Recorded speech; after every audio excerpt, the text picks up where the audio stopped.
Chapter 1123. Qin Zhou frowned and decided to give Mu Yaja a call first. However, his phone was switched off. Why was his phone switched off? Why did it have to be at such a crucial time? He heard that he was going overseas some time ago. He should have arrived by now, so why was his phone switched off? Mu residence. The door was kicked wide open by Mu Sheng. Mu Sheng anxiously carried Yu Yu in as he hurried in. Behind him, a few private doctors from the Mu residence hurriedly followed. In her arms, Yun Tianyou's breathing quickened. His whole face was flushed red from the excruciating pain. Beads of sweat covered his entire face, and his fair little face was as gloomy as rouge jade covered in dust. Mu Yichen had just finished his homework and was about to go to bed when he was awakened by anxious footsteps in the corridor. His hearing was sharp, so he would wake up at the slightest sound. The footsteps outside the door were unusually hurried. He rubbed his sleepy eyes and opened the door, only to see Mu Sheng hurrying into the room with a child in his arms. His heart skipped a beat. Although Mu Sheng was in a hurry, he did not see clearly who was in his arms. However, he saw the child's dangling hand. The bracelet on it made him realize that it was Yu Yu. Yu Yu. Why was Yu Yu here? Mu Yichen received a call from Mu Sheng yesterday. He would not be home for a while and would be sticking to Yun Shishir. Grandpa Mu missed him very much, so he asked him to come back and visit him. Mu Yichen decided to move back for a few days. He had only been away for a day, and something had happened to Yu Yu? When he caught a glimpse of Yu Yu's pale face, Mu Yichen knew that something was amiss. Hence, he chased after him and entered the room. He happened to see Mu Sheng carrying the sickly boy to the bed. You! Just as he opened his mouth to speak, he realized that he could not reveal the fact that he knew about Yu Yu's existence with Mu Sheng present. Hence, he walked over and tugged at the old man's sleeve nervously. Great-grandfather, who is he? Why does he look exactly like me? Xiao Chen, this is an emergency. Go to the side first. I'll talk to you later. With that, he chased him out of the room. A few private doctors walked into the room nervously and locked the door. Mu Yichen stood outside the door and paced back and forth nervously. What was going on? When he was in the room earlier, he saw Yu Yu's pale face and her haggard appearance. He had no idea what had happened, so he hurried back to the room and locked the door. He took out his phone and dialed Yun Shishir's number. The call went through, but no one answered. He bit his lip and dialed Mu Yaja's number. The phone was turned off. Damn it! Worried, he walked over to Yu Yu's room and paced back and forth uneasily. He didn't know how long he had been waiting, but it felt like a century. The door finally opened. He rushed in, only to see that Yu Yu was already awake. She was leaning against the bed with a gloomy face. Her pair of beautiful and clear eyes were buried in the shadow of her fringe, so he could not see her expression clearly. Mu Sheng was sitting at the side.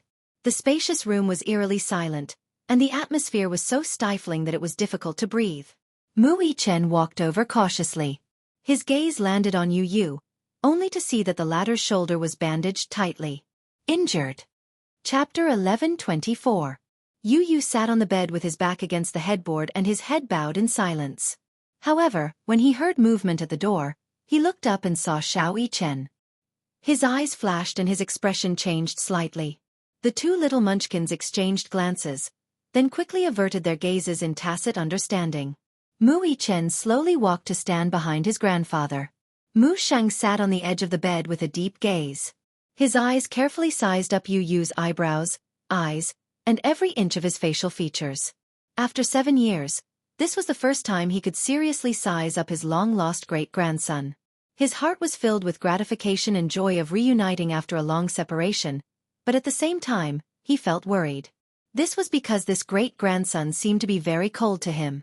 Looking at his handsome and tender face, Mu Sheng could not help but reach out. Before his fingertips could touch his face, they were coldly swatted away. Don't touch me! Yu Yu's tone was as cold as ice. His eyes were like cold swords shooting at him. Her cold, distant, and even indifferent gaze hurt the old man immensely. After 7 years, they were supposed to be family, but now they were more like enemies meeting. Mu Sheng could not help but feel a stabbing pain in his heart. However, he quickly calmed his emotions. He thought to himself, the child is only 7 years old. He has always been with his mother, so it's natural for him to be unfamiliar and guarded against a sudden relative. After being separated for so many years, it's inevitable that there will be some estrangement between them. Moreover, he did not know how that woman usually educated the child. The child seemed to have a lot of hatred for him. Perhaps, Yun Shirshir was deliberately guiding him. In his eyes, this woman harbored evil intentions and secretly hid the Mu bloodline. She must be thinking of marrying into a rich family because of her son. She might have deliberately exaggerated the child's hatred for the Mu family. Thinking of this, Mu Sheng snorted coldly. His hatred for Yun Shirshir reached its peak. Since the child had returned to the Mu family, there was still a long way to go to cultivate their relationship. There was no need to rush now. Now that he had just arrived at the Mu family, he naturally felt unfamiliar. His attitude toward him was a little more distant and cold. This was only natural. Moreover, he approved of this child. When they first met, he had a good impression of Yu Yu. It was not because of anything else, but because of his courage to protect Yun Shirshir. Even though he was young, he already had the sense of responsibility that a mature man should have. Naturally, he was happy to see his children being filial. What was even more commendable was that this child didn't seem to be afraid of strangers, like a newborn calf that wasn't afraid of tigers. With this thought in mind, the gloominess on his face dissipated a little. With a smile on his face, he closed the distance between them and gently teased. "Little guy, you've got a bit of a temper. Tell me, what's your name?" Yu Yu's face remained cold as she ignored his deliberate attempt to get close to her. At the thought of his mother being put under house arrest by him, he did not know how she was doing or if she had been injured. He loathed the old man in front of him. He didn't want to acknowledge this grandpa. He hated anyone who hurt his mommy to the core. "You still want me to acknowledge you?" It was nothing more than a dream. Chapter 11:25. Yu Yu smirked. His lips curled into an arrogant smirk and his brows arched impatiently. "Why should I tell you my name?" The old man laughed. "That's because I'm your great-grandpa, and you're my great-grandson. We're family." Great-grandpa? Yu Yu cocked a brow, clearly disdainful of this title. The old man did not detect the contempt in his tone, though, and patiently explained, "Great-grandpa is your father's grandfather. Little guy, you should call me great-grandpa." "Hee hee. It's not impossible for me to tell you my name." Looking at him, Yu Yu narrowed his eyes slightly. There was a hint of arrogance and disrespect on his face as he adopted a negotiating stance. His words clearly meant that he had a condition. Mu Sheng smiled. This little guy was really interesting. He was so young, but he gave off a mature vibe. He was only a 7-year-old child, but he actually gave him the illusion that the person sitting in front of him was not a 7-year-old child, but a mature and steady adult man. He asked with interest, "It seems that you want to state your conditions?" "Let's hear them." He knew how to negotiate with him and state his conditions. He was so wise at such a young age. What a shrewd little guy. Yu Yu snorted and made a condition. "Let my mommy go." His words had just left his mouth when the old man's face changed and he rejected him sternly. "No way." "Why not?" Yu Yu was a little angry now. "What right do you have to put my mommy under house arrest?" "That's because your mommy committed an unforgivable crime," he answered with a frown. An unforgivable crime. Did this old man still think that he was the supreme ruler? He thought that he was high and mighty, yet he could casually convict others. In Yu Yu's eyes, the old man was a fatuous and incompetent tyrant. He was old and muddle-headed. Noticing his son's cold expression, Mu Xing realized that he had overreacted. Calming himself down, he said in a low voice, "She's not your mommy. Child, you're still young. Don't be fooled by that woman. You are the blood of the Mu family. She was the one who kidnapped you and kept you by her side for so many years. She caused us to be separated from each other for so many years. How could I forgive her? She signed a contract with the Mu family. Now that she has violated the contract, I'm going to send her to see the officials." "Ha! She's my mommy, the one who gave birth to me and raised me. What you think is not important. I only know that she is my closest kin. You must let her go." Yu Yu smiled coldly and glanced at him from the corner of his eyes. His lips curled into a playful smile as he said faintly, "Grandpa, you can't be so foolish. Not being able to distinguish right from wrong, black from white." Mu Sheng was taken aback. Yu Yu suddenly said in a deep voice, I called you old grandpa, because of my daddy and also to give you some face. Still, I have my bottom line. If you cross it, I swear. His words trailed off. Yu Yu raised his eyes to look at him. The coldness in his eyes intensified to a frightening extent. He did not finish his words, though. He only swore in his heart that if anything happened to his mommy, he would not forgive him. The old man found it strange and could not help probing further. What are you swearing? I swear that I'll make you regret it. Chapter 11:26. Sometimes, children were more daring. It could be said that newborn calves were not afraid of tigers. However, for this child to say such words, it was a little too arrogant. No matter what, he was still his elder. Even if he was in the wrong, it was not his place to point him out. It was not that he could not make a joke about an elder as it was harmless, but his attitude should at least be more respectful. After all, he was his elder. Given their seniority, it was only appropriate for them to show a bit of the dignity of an elder.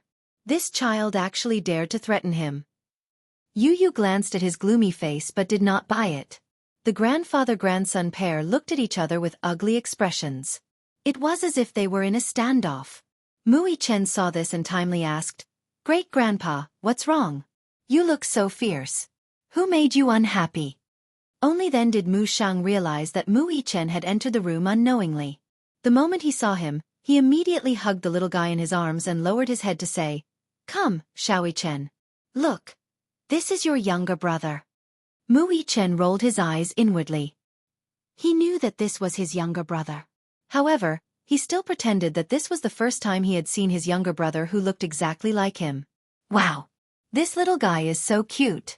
Is he really my younger brother? Yes. Mu Sheng nodded. Because of Mu Chen's clown antics, his expression finally eased a little. Your younger brother was abducted by a bad woman.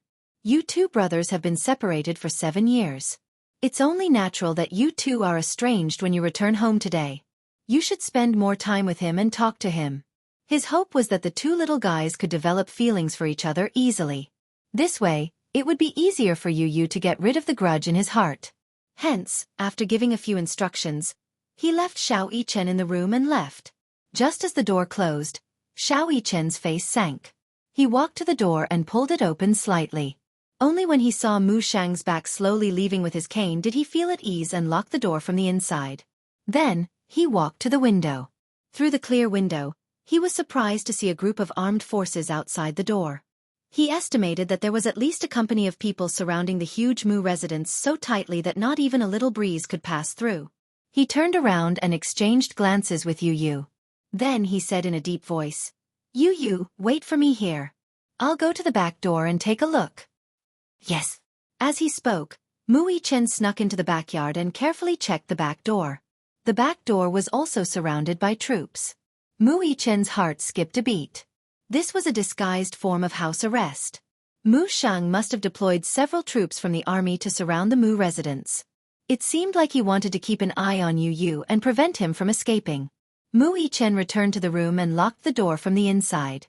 He walked to the window and drew the curtains.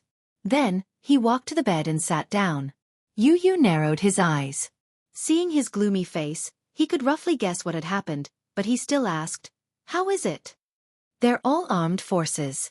The entire Mu residence has been surrounded. It's airtight. The possibility of sneaking out is very slim. Yu's heart sank. D***it. What exactly happened? Mu Chen held his hand worriedly. Where's Mommy? Mommy is under house arrest. Yu said anxiously. Chapter 11:27. Now that his mother was in Mu Wanru's hands and her whereabouts were unknown, every second made him restless. I should have gotten rid of this woman long ago. D***it. It's my negligence. Yu's heart burned with anxiety at the thought that his mother's life was in danger because of his negligence.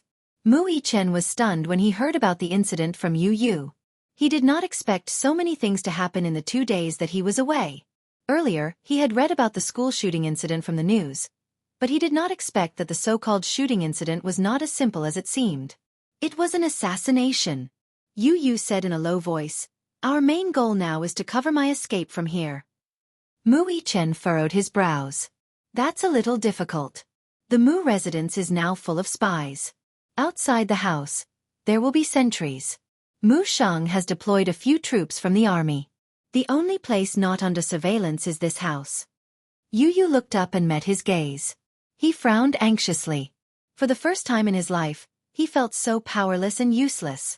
Suddenly, a white light flashed across his mind. He raised his head abruptly and stared fixedly at Mu Yichen's face. He suddenly thought of something. I've got it. Mu Yichen raised a brow. What do you mean? I've got an idea? But I need you to cooperate with me. Are you sure? Mu Yichen was worried and could not help reminding him again. Yu, the Mu residence is full of spies now. If you take a step out of this house, you'll be captured immediately. You're like a prisoner now. You can't go anywhere. Yu gave him a meaningful smile. Then, as long as I don't leave this house, won't I be safe? Huh. Mu Yichen was a little stunned and mumbled, I don't understand what you mean. It's so profound. Yu snorted. You're too stupid. Mu Yichen pursed his lips in anger as his brows sank. Yu suddenly hooked his finger at him mysteriously. Come here. Xiao Yichen leaned over. Yu leaned in close to his ear and told him about his plan. Mu Yichen's face revealed a look of realization as he listened. Why didn't I think of this? As soon as he finished speaking, he suddenly frowned worriedly. But your shoulder is injured. Is it okay to do this? Yu, however, replied in a nonchalant tone. Don't worry. It's just a small injury. Right now, Mommy's safety was the most urgent matter. His small injury was nothing to worry about. Yu's plan. The mercenary group sent by the Hurricane Group would arrive in the capital tomorrow night. Before that, he had to leave the Mu residence and make other plans. Mu Yichen pondered for a moment and nodded. Okay. Night fell, and the cold rain enveloped the bustling city. In an underground private warehouse in the suburbs, the streets were quiet and only the sound of the heavy rain could be heard. In the dark underground prison, there was a strong smell of blood. The moonlight shone in through the narrow iron window. In the dim light, a woman covered in injuries was lying quietly against the wall. His thick black hair draped messily over his shoulders, covering half of his delicate and pretty face. Chapter 11:28. Her eyebrows were tightly knitted and her eyes were tightly shut. There was a line of blood at the corner of her lips and she was clenching her teeth. Her lips were slightly twisted as if she was trying hard to endure something. Even though she was unconscious, her hands were covering her abdomen and she maintained this strange posture. Her body was slightly curled up and her clothes were tattered. She was riddled with wounds and there were traces of violence all over her body. The woman seemed to have fainted from the pain as she was so stiff that she didn't move at all. The prison door was opened and Mu Wanru led a group of burly men dressed in black as they strolled in. She stopped in her tracks and gave a signal with her eyes. A man from the side strode over. There was a hideous scar on the man's face and it was so long that it covered half of his face. His originally ugly facial features looked even more sinister and terrifying. He strolled to the woman's side and kicked her face with the tip of his shoe. Seeing that there was no reaction, he kicked her shoulder forcefully. There was a crack, and it sounded like the sound of bones being dislocated. After a while, there was still no movement. It seemed like this woman had really fainted. He turned his head and gave a signal with his eyes. His subordinate nodded in understanding and walked over to take out a pair of handcuffs. He tied her wrists to the metal pillars and then brought over a basin of cold water mixed with salt and splashed it on her lowered head. The salt water poured down like a waterfall and corroded all the wounds on her body. In a burst of intense and piercing pain, Yun Sheshe suddenly opened her eyes and sucked in a breath of cold air with a hiss. The sudden pain caused her to raise her head high and hit her head heavily on the wall. Under the hard impact, her mind finally cleared up a little. She shook her head strenuously to get rid of the salt water that had seeped into her eyelids. Her blurry vision overlapped and gradually became clear. She saw the person standing in front of her at a glance. Before she could react, she saw Mu Wanru walking in front of her and squatting down calmly. She grabbed her wet hair and pulled, forcing her face to come closer to her. The force was so strong that it was as if she wanted to pull out a handful of her hair. Even if it was Yun Sheshe, she was also forced to wake up by the pain. Mu Wanru bared her teeth and reached out to pat her cheeks provocatively. She gave a sinister smile and said, Yun Sheshe, I didn't expect your life to be so tough. Look at you now, you're in such a sorry state. If you didn't go against me earlier, wouldn't all of this, wouldn't it? Ha ha ha. Yun Shirshir's lips curled up playfully. Lifting her heavy eyelids, the tip of her tongue slowly licked away the fishy sweetness on her lips. For a moment, she could not tell if it was her own blood or the taste of salt water. And disgusting.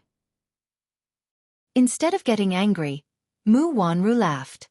Her lips curled up to reveal her pearly whites as she said in a low voice, Yun Shirshir, you really are a B*TCH who doesn't know the immensity of heaven and earth.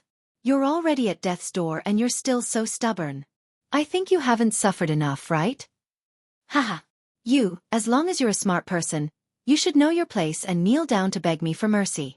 If you make me feel better, maybe I'll let you off. How about that? Do you want to beg me for mercy? Chapter 1129. Yun Shirshir's eyes were half opened lazily, but there was a cold and mocking glint in her eyes, as though she was mocking her ignorance and naivety. She didn't open her mouth but just stared at her quietly. That gaze, which was mixed with pity, disdain and contempt, was extremely cold, so cold that it didn't have any warmth. From top to bottom, her gaze was sizing her up bit by bit, as though she was gouging out her skin. The icy cold gaze seemed to penetrate into her bones. If she begged for mercy, would Mu Wanru let her off?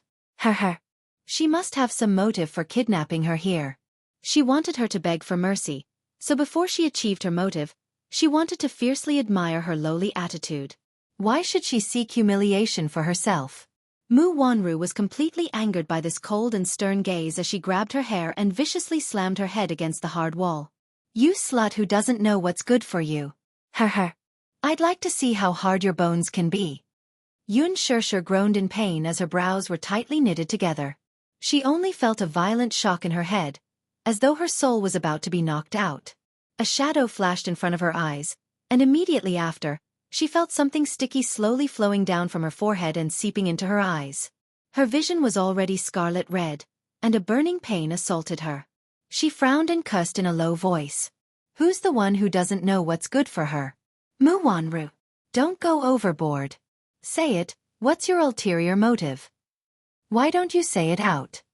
Before she could finish her sentence, Yun Shirshir suddenly felt a metallic taste in her throat, and following that, she suddenly spat out a mouthful of blood. Seeing her in such a sorry state, Mu Wanru couldn't help but feel pleased. Motive? You want to know? She suddenly leaned over and grabbed her hair viciously. Yun Shirshir, do you believe that I can kill you right now? Yun Shirshir turned her face away in disgust. She glanced at him from the corner of her eyes and coldly spat out 2 words. You want to kill me or torture me? Since I've fallen into your hands, I'll do whatever you want. Why are you spouting so much nonsense?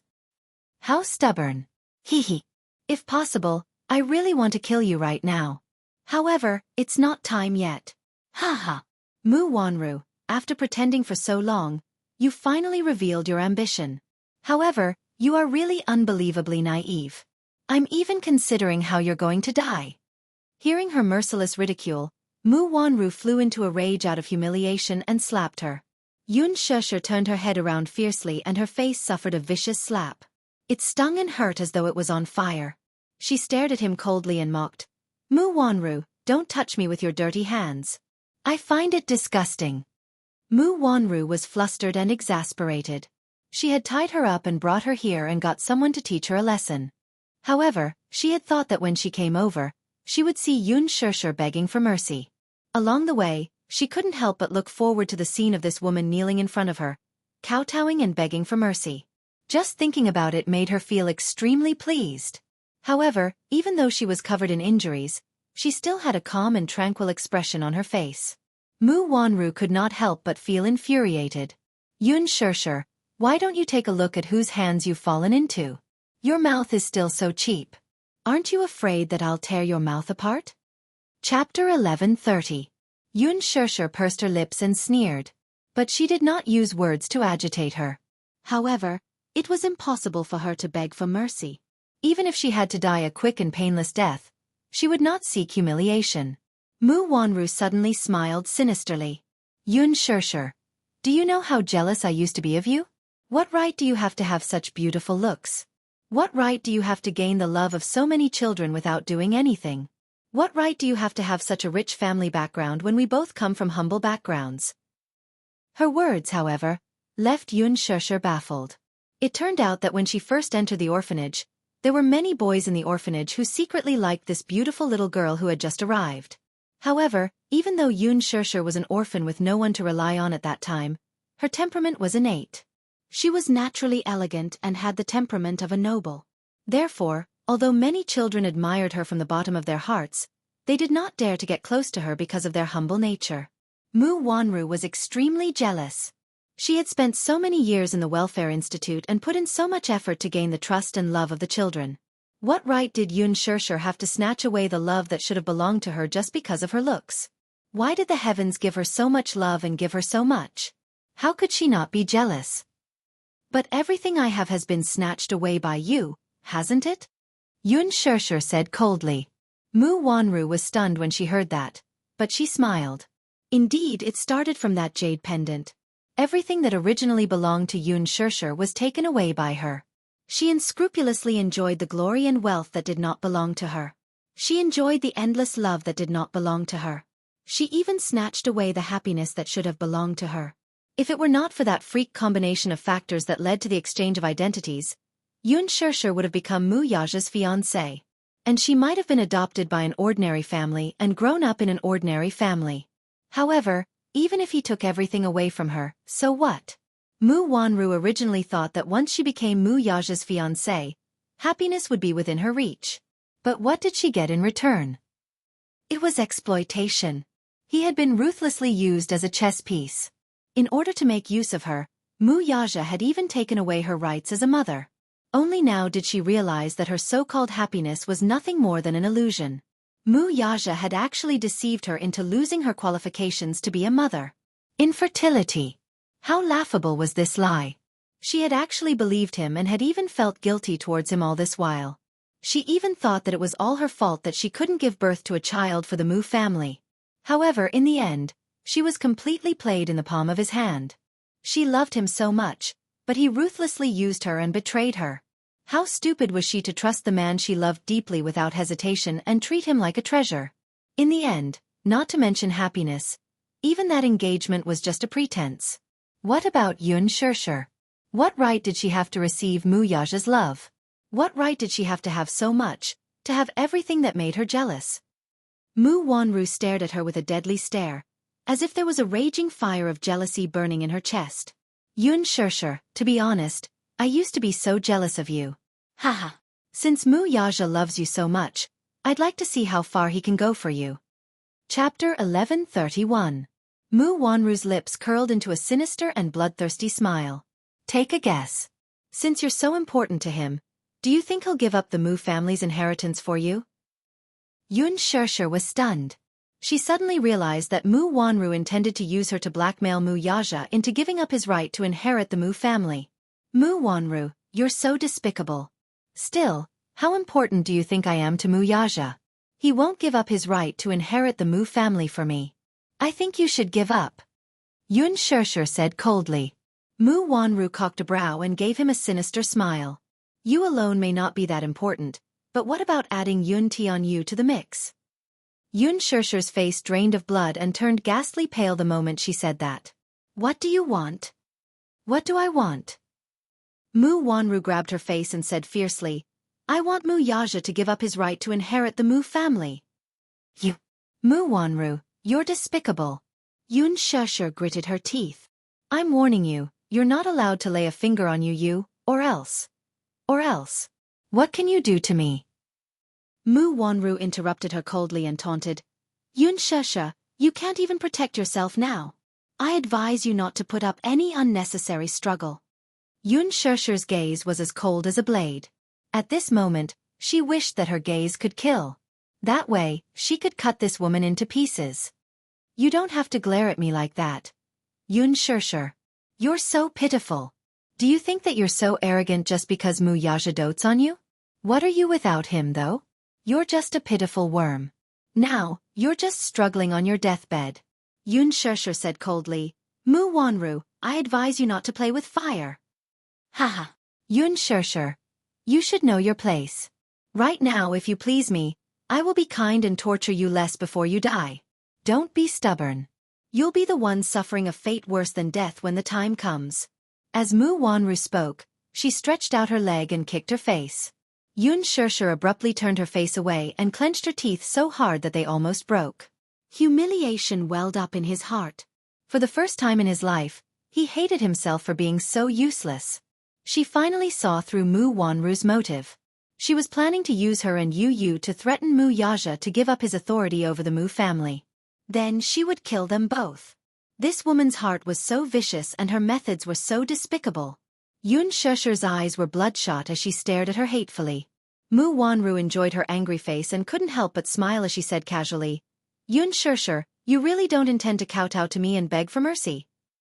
Now I'm giving you this chance. If you kowtow to me and beg for mercy, perhaps I'll be kind and give you a quick death. Before you die, I won't torture you so much. Yun Shirshir, too, sat up and leaned against the wall with much effort. Even though her hands were handcuffed to the iron pillar and her body was already battered and exhausted. Her whole body was dripping with blood and her face was covered with blood. Her wet hair was messy. However, some people were born with an elegant temperament. Even though she had fallen into hell and was in a mess, it didn't affect her elegant temperament. Chapter 1132. Yun Shirshir replied coldly, You've already hung my arms up, how am I supposed to kowtow to you and beg for mercy? At the very least, you should release me. Mu Wanru's eyes narrowed. You're trying to escape? Mu Wanru went into deep thought for a moment and swept a glance over. The man standing beside her immediately stepped forward and unlocked her handcuffs. You're not allowed to play any tricks. Yun Shirshir's hands were released from the metal pillar and immediately handcuffed. She rubbed her wrists in pain and raised her eyes coldly, only to see Mu Wanru standing arrogantly in front of her with a complacent look on her face. Let's begin. Mu Wanru couldn't wait to see her lower her head and beg for mercy. Yun Shirshir slowly took a few steps toward her. All of a sudden, she grabbed her by the collar and pushed her to the ground. Sitting on her body, Yun Shirshir wrapped the handcuffs around her neck and strangled her fiercely. Mu Wanru had not expected that Yun Shirshir would still dare to do such a thing under such circumstances. She couldn't react in time and was almost suffocated by the handcuffs. She struggled painfully as her legs kicked wildly and even her high heels were sent flying. A few men by the side immediately stepped forward to stop her, but Yun Shirshir seemed to have turned ruthless. Even though her hair was being held tightly, she didn't release her grip. The handcuffs were locked tightly around Mu Wanru's neck and she used a lot of strength and very soon, a deep blood mark was formed. Yun Shirshir lowered her head and stuck close to Mu Wanru's face as she looked into her eyes. The hatred in her eyes was obvious. Mu Wanru, since you're bent on killing me, then why don't you accompany me in death, how about that? You, let go. Because of the excessive suffocation, Mu Wanru's consciousness was in a mess and she couldn't even utter a coherent sentence as she kept struggling. She saw despair and hatred in Yun Shirshir's eyes. Crazy. This woman is crazy. However, Yun Shirshir knew that she was very clear-headed. She was not afraid of any threats. Death. However, she could not watch this woman hurt Yu. Yun Shirshir suddenly pulled the iron chain and tightened it around Mu Wanru's neck. Mu Wanru's face was flushed red, and the veins on her forehead were bulging. She was on the verge of suffocating. She turned her head with a ferocious expression and struggled with her hands. The man beside her picked up a chair and smashed it on Yun Shirshir's back. Bang! A sound was heard. One of the legs of the chair was broken. Wood chips flew everywhere. Dust flew in the dimly lit basement. Yun Shirshir's body stiffened and she fainted.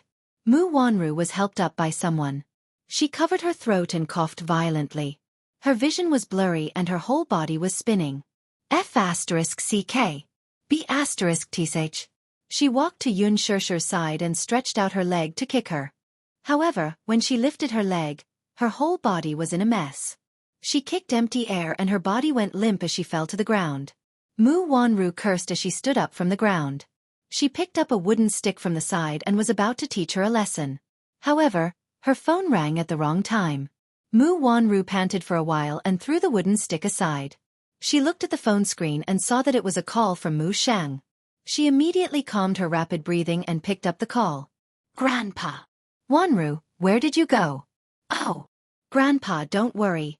I'll be back soon. Where's that woman? Chapter 1133. There was a momentary panic in Mu Wanru's voice, but she quickly regained her composure. I've already put her under house arrest. Don't touch her for now. I have something to ask her when we have time, he said in a low voice. Mu Wanru sneered inwardly.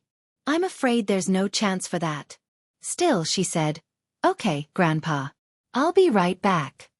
Where's that child? That child was very distant to me and was very cold to me. I've asked Xiao Yichen to accompany him. Hopefully it can open his heart. His tone was indescribably sad and dejected. Mu Wanru smiled and comforted him at once. Grandpa, don't be anxious. He's still young. Coming to an unfamiliar environment, he definitely needs time to adapt and get used to it. Besides, you've been separated from him for 7 years. You're still a stranger to him. He needs time to get to know each other.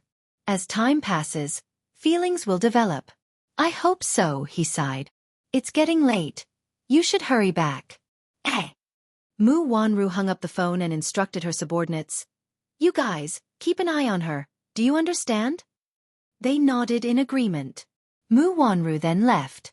The door to the warehouse slowly closed. The men looked at each other before turning around and hanging Yun Shishir by her hands on a pillar. One of the men could not help taking a few more glances at her. This lass is quite pretty.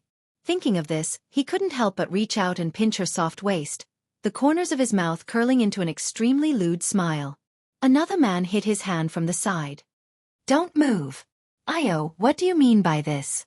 This woman is so pretty. Can't we touch her?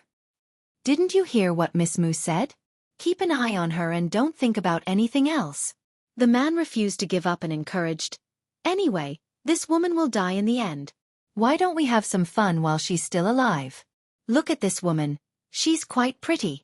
It's such a pity to let her die like this. Be careful not to kill someone. The man on the side shouted. Wouldn't it be fine to be more careful? Big brother, why don't you go first? Anyway, as the underling, it's his turn to play last. This man obviously coveted Yun Shishir.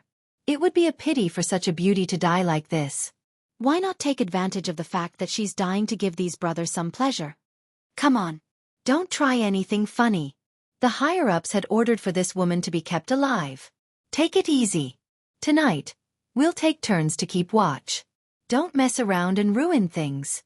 This man had spoken, as if his words had some authority. Even though the few lackeys on the side were itching unbearably, they had no choice but to listen obediently and give up. However, she was still thinking about it in her heart. When Mu Wanru returned to the Mu residence, the living room was brightly lit. She gave Mu Lianjue a call before returning to the Mu residence. According to his instructions, Mu Wanru had already placed Yun Shishir under house arrest in an extremely remote place. Mu Lianjue was naturally very satisfied with the plan going smoothly. Over the phone, he told her that Mu Yaja was not in the country and that they had 2 days. They had to move Yun Tianyu out of the Mu residence before tomorrow night. Chapter 1134. Now that Yun Tianyu was trapped in the Mu residence, it was the best opportunity to strike. However, there was not much time left. After tonight, he had to take Yun Tianyu away early the next morning. When he arrived at the room, he saw Xiao Yichen standing in front of the window with his hands in his pockets.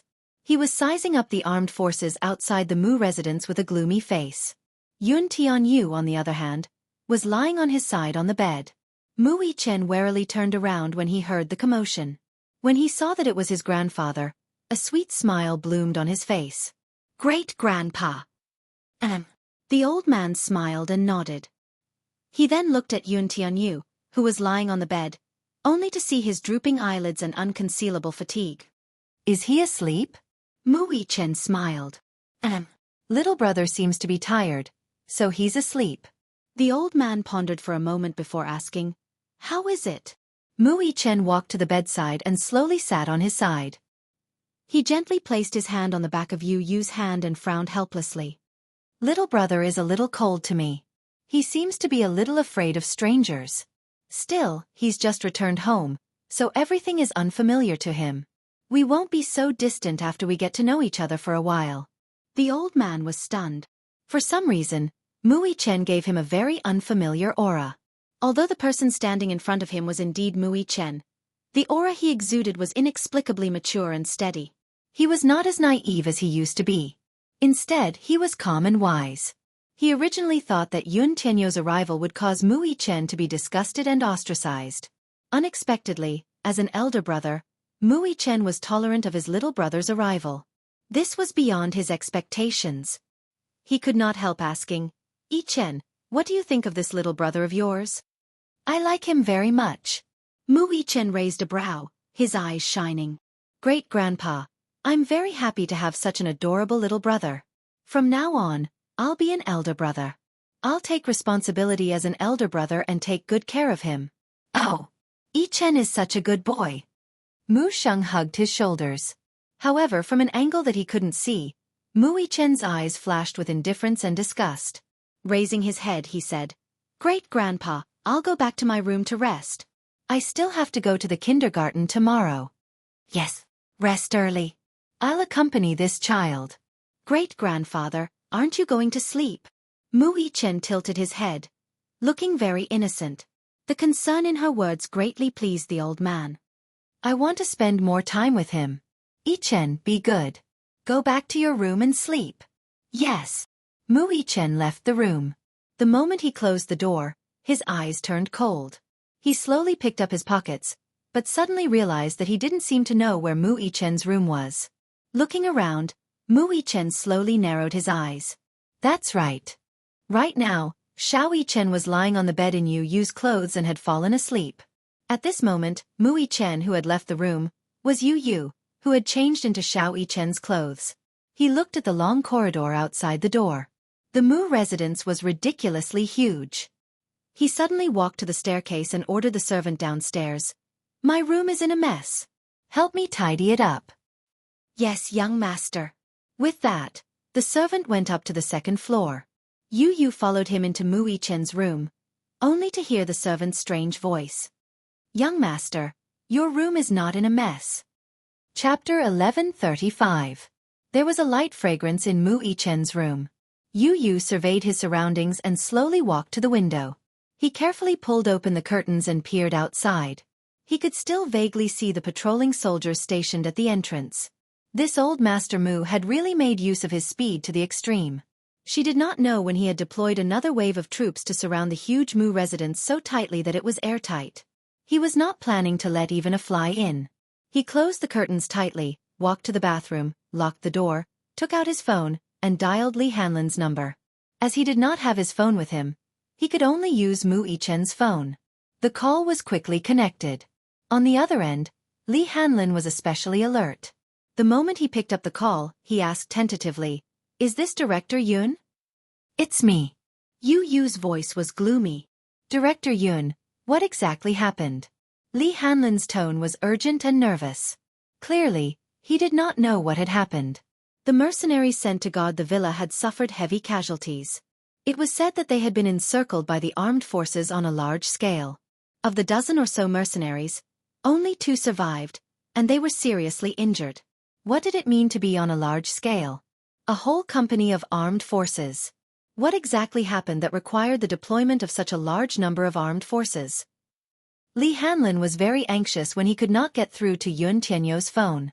Yun Tianyu patiently recounted what had happened, and informed him of his current state of being imprisoned by the Mu family.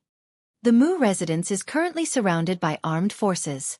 According to my estimation, there are 300 to 400 people. 300 to 400 people? Li Hanlin cursed inwardly. So many people. What exactly was Mu Sheng planning to do? They're probably afraid that I'll be taken away. Things aren't that simple though. It's dangerous for me to stay here any longer. Li Hanlin immediately said, "Then we'll bring the troops over tomorrow." Hurricane's mercenary team should arrive in the capital tomorrow. Once they were in place, he would immediately rush to the Mu residence. Yun Tianyu, however, said in a low voice, "There's no need to mobilize so many people. Wait for me at the entrance of Alan Bell's kindergarten at 8:30 a.m. tomorrow." He then roughly explained his plan to Li Hanlin. The boy's plan was simple. With the stealing the sky and swapping the sun, he pretended to be Mui Chen and switched identities. The next morning, Mu Yi-chen would be sent to kindergarten by the Mu family's driver. He arranged for Li Hanlin to meet him at the school gate at 8:30. Li Hanlin was stunned. He could not help but marvel at Yu Yu's quick-wittedness. To be able to think of this so calmly at such a critical juncture was truly not simple. Agent Li, bring your men and arrive on time tomorrow. Don't make too much noise to avoid arousing suspicion. But we have to match everyone with weapons. Yes. I'll send you my GPS location. If anything happens, I'll send a signal in time. All right, I understand. Listen to my arrangements for the rest. Yun Tianyu hung up the call and raised his wrist to activate the GPS function of his smartwatch. He then sent a satellite location to Li Hanlin's phone. After securing it, he walked to the desk and opened the drawer. There was a notebook inside. Chapter 1136. He keyed in a series of commands, but the system displayed the location of Shangti Walk. Yun Tianyu furrowed his brows. According to Mu Shang, he had placed his mommy under house arrest. Where exactly was she being held now? Previously, he had installed a GPS system in his mommy's phone and implanted a GPS chip in her watch. However, through the GPS system, one showed that she was at Shangti Walk, while the other showed that she was at 28, Yushu Street, Fuyang Road. Yun Tianyu's heart skipped a beat as anxiety and panic appeared on his usually calm face. He bit his lower lip hard as his eyes flickered. Soon, he closed his eyes and took a deep breath to force himself to calm down. It was at this point that he needed to remain calm. Otherwise, he would only be flustered. Yu Yu's gaze fell on the screen again. He opened the system interface and hacked into the surveillance network of Shangti Walk. The surveillance network of Shangti Walk had extensive coverage. In the first image, a soldier carried an unconscious woman into a car. Yu Yu recognized the unconscious woman as Yun Shishir through her clothes. He paused the image and locked onto the car plate number. He hacked into the traffic network surveillance system and keyed in the plate number. Instantly, countless moving images of vehicles popped up on the screen. He played the videos one by one. However, the surveillance footage showed the vehicle driving north along Fuyang Road, crossing the 321, a national highway, and the Hujiang Bridge before reaching the entrance of the Mu residence without any hindrance. When the car stopped, Yu Yu paused the video, but he did not see Yun Shishir. Strange. He clearly saw his mommy get into this car. Why was she missing? Did she vanish into thin air? Impossible. He replayed the video again and carefully studied every detail in the surveillance footage. When he saw the military vehicle stop at Fuyang Road, it suddenly stopped at the corner of the street and stopped moving. He could only see a corner of the car's front when it stopped. Coincidentally, the car stopped at the blind spot of the surveillance camera, so he could not see what happened when the car stopped. The car stopped for about 5 minutes before continuing on its way to the Mu residence. Yu Yu narrowed his eyes slightly. The car stopped at Fuyang Road for 5 minutes. The last location on his mommy's watch also showed that she was at Fuyang Road and Yushu Street. Linking these two pieces of suspicious information together, Yu Yu quickly caught a hint of what was going on. They had been secretly transferred away. He continued to zoom in on the video, and through the surveillance footage from other locations, he quickly locked onto a Mercedes-Benz sedan. After obtaining the car's license plate number, he keyed in the license plate number. However, the information that popped up was a blank. Yun Tianyu's expression changed, but his heart turned cold at once. It seemed that this car had a fake license plate and the license plate was invalid. The city's transportation network system required real and valid license plate numbers to obtain information about the vehicle's movements. Without a valid license plate number, trying to lock onto the car's every direction in the huge traffic system of Beijing was undoubtedly like looking for a needle in a haystack. There was simply no possibility of accurately locating the car. Chapter 1137.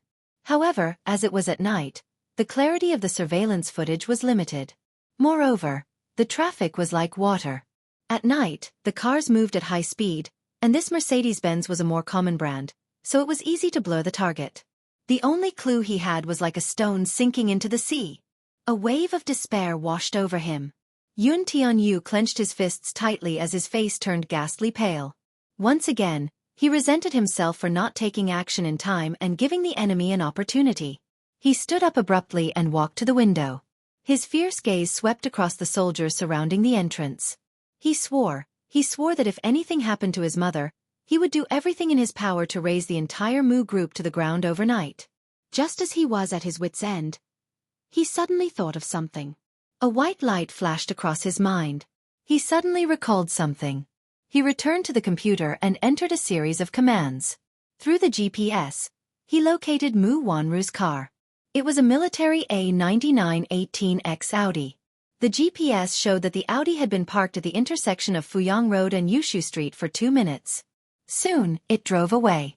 This was a crucial clue. He was suspicious.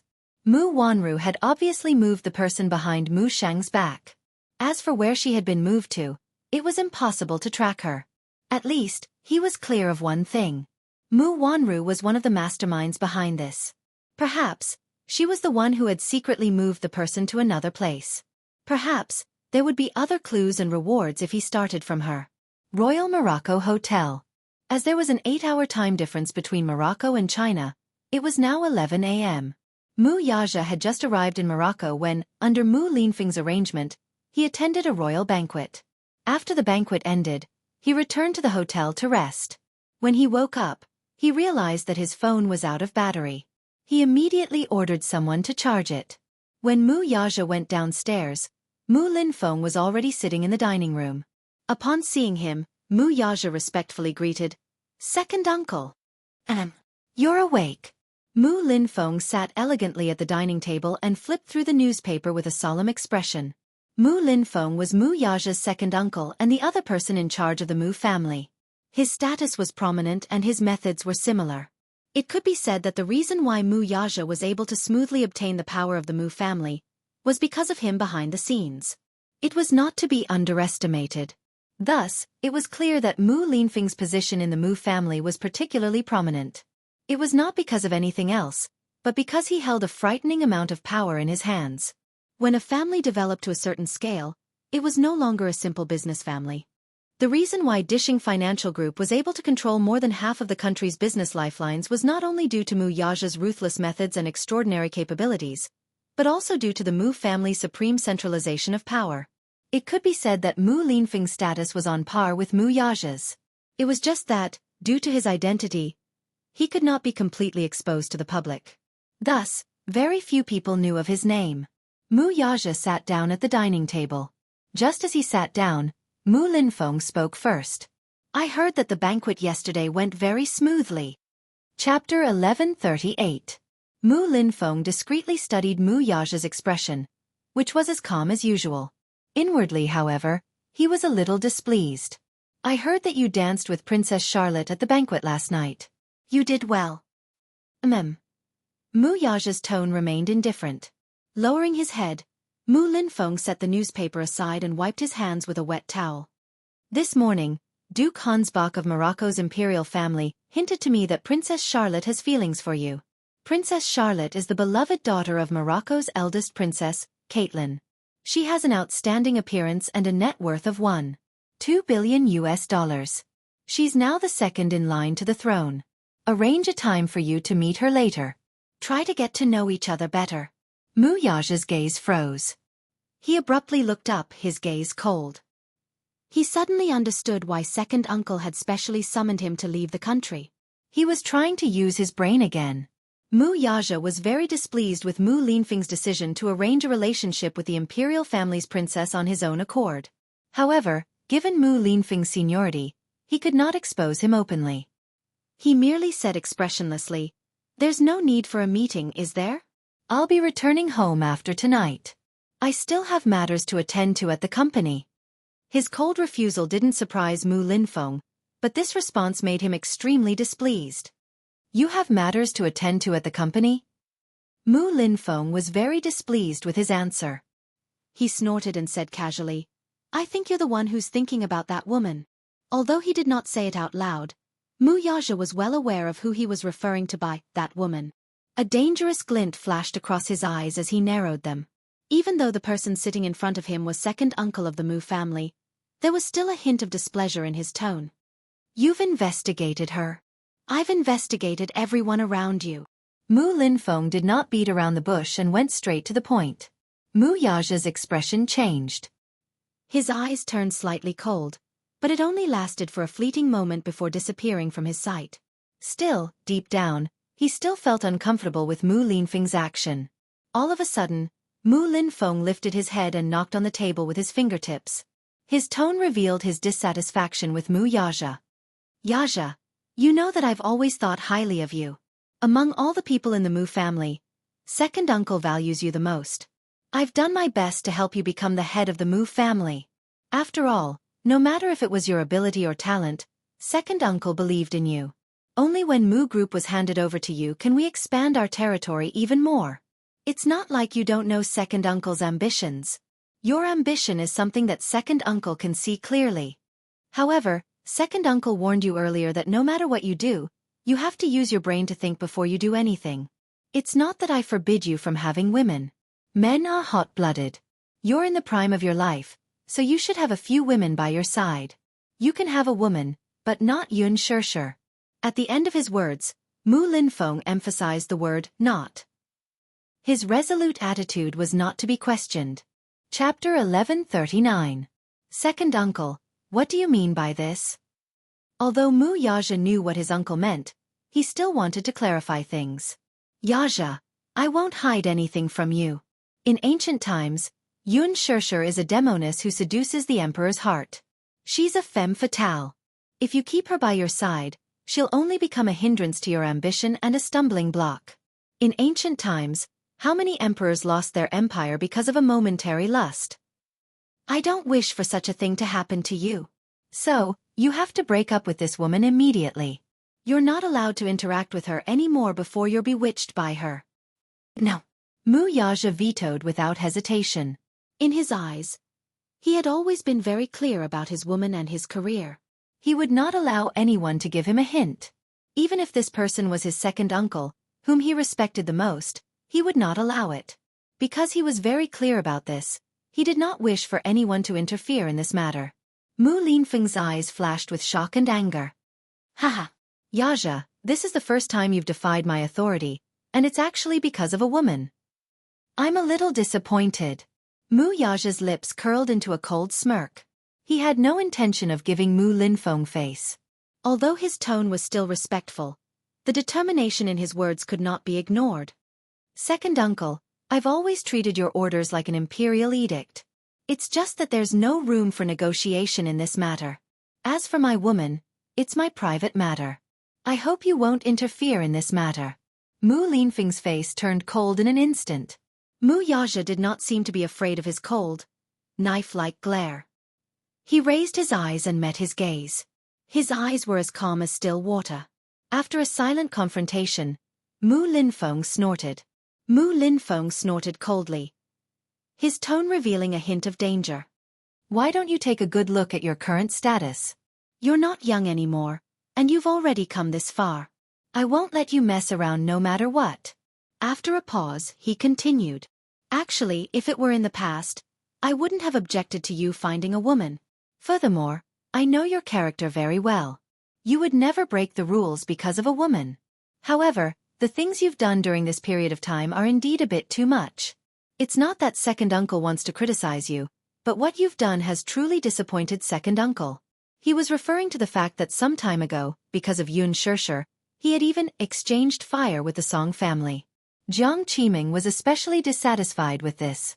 Even though Song Zhenghua didn't say it out loud, he put it into action. As for the development of several plots of land, they had not given their approval for a long time. This caused Di Shang to suffer a great loss. Of course, Mu Linfeng didn't care about such a small loss. However, in his eyes, Mu Yaja's actions were already out of line. For a long time, the Mu family's territory had been greatly expanded due to the support of various parties. Because of such a trivial matter, Mu Yaja did not hesitate to offend the Mu Jia. Mu Linfeng was naturally displeased. It was not that he had not warned Mu Yaja, but Mu Yaja did not seem to take it to heart at all. This time, he had summoned him to Morocco in hopes that he could cultivate a relationship with Princess Charlotte. Chapter 1140. If the Mu family could form a marriage alliance with the Morocco royal family, the benefits it would bring to the Mu family would be unprecedented. However, this fellow did not seem to care about this matter at all. Mu Linfeng's dissatisfaction with him had reached its limit. This woman is very dangerous. She has no background and no power. She'll only be a burden and a stumbling block if she stays by your side. She won't benefit you at all. Mu Linfeng's words were not without reason. He was worried that if his nephew cared too much about this woman, she would definitely become his Achilles heel. Once a person had an Achilles heel, things would be different. In the past, Mu Yaja was swift and decisive in his actions. His methods were hard and ruthless, and he only cared about benefits and not feelings. This was also why he could become a strong candidate for the position of the Mu family's head. If he had another Achilles heel, it would undoubtedly be fatal. Mu Yaja remained silent and did not say a word. Mu Linfeng spoke again, guiding him patiently. I have to give you a piece of advice. As the saying goes, it's lonely at the top. Many people are coveting your position now. If you make one wrong move, you might lose everything. Since this woman's existence will endanger you, I can't let this matter rest. I can't ignore it. Don't be foolish because you're obsessed with her. If you fall from such a high place, you'll be smashed to pieces. Mu Linfeng's tone was very heavy, but each word was like a gem. In just a few words, he had brought up the severity of the matter. Mu Yaja was momentarily speechless. Mu Linfeng was speaking from the perspective of his own interests. Every word and sentence had his own considerations. After all, it was just as the saying went, it's lonely at the top. The more one stood at the top, the more one could not have any Achilles heel, lest others take advantage of them. Mu Linfeng's words were very pertinent, but Mu Yaja did not dare to agree. However, in this situation, he had to leave some face for this senior of high status.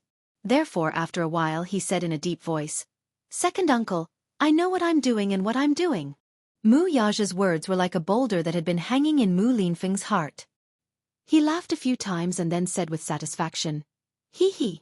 If you can say that, it means that you won't disappoint second uncle. Yaja, I have high hopes for you. Don't let second uncle down." Mu Yaja had just put down the newspaper when the servant rushed downstairs with his phone. "Chairman Mu, you have a missed call." The servant respectfully handed the phone to him. Mu Yaja unlocked the screen and saw that there were more than 10 missed calls. 3 of them were from Xiao Yichen. His expression couldn't help but become alert. It was not because of anything else but the fact that little Yichen rarely called her unless it was something important. Just as he was about to call back, he suddenly remembered the time difference in the country. It was still the middle of the night. It was probably time for the little fellow to sleep. Therefore, he did not call back immediately. Just as he put down the phone, it suddenly rang. Mu Yaja frowned and picked up the call. On the other end was Qin Zhou's anxious voice. "Chairman Mu, Shusher is missing." "What?" He stood up abruptly, only to realize that he was too agitated and attracted Mu Linfeng's attention. Chapter 1141. It said that someone from the military came and kidnapped her last night. As for her whereabouts, there's still no news. "Chairman Mu, where are you? Is it convenient for you to return?" Qin Zhou, who had always been calm, could not hide the anxiety in his voice. Mu Yaja's brows furrowed. Military. Mu Yaja's first suspicion was Mu Linfeng.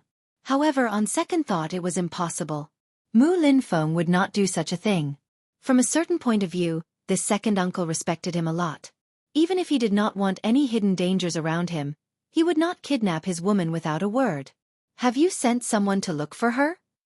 "I have, but we haven't been able to find her." "Wait for me."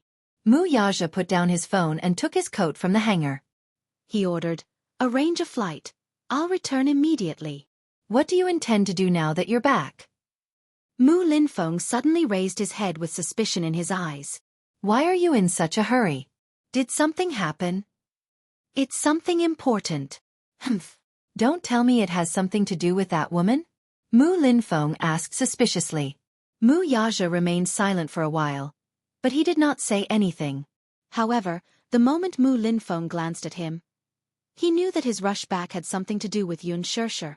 "Hence," he said coldly, "you're not allowed to go back. There's an important banquet tomorrow, and you must attend it." "Second uncle, I'm sorry. I'm afraid I can't attend the banquet." "Sorry," Mu Yaja said as he walked to the door. "Stop right there." Mu Linfeng was livid as he slammed the table and stood up. Mu Yaja stopped in his tracks, but he did not turn around. However, his back stiffened. Mu Linfeng stood up abruptly and left the table. He walked behind him with a cold expression. Yaja, this isn't like you. What do you want to do now that you're back?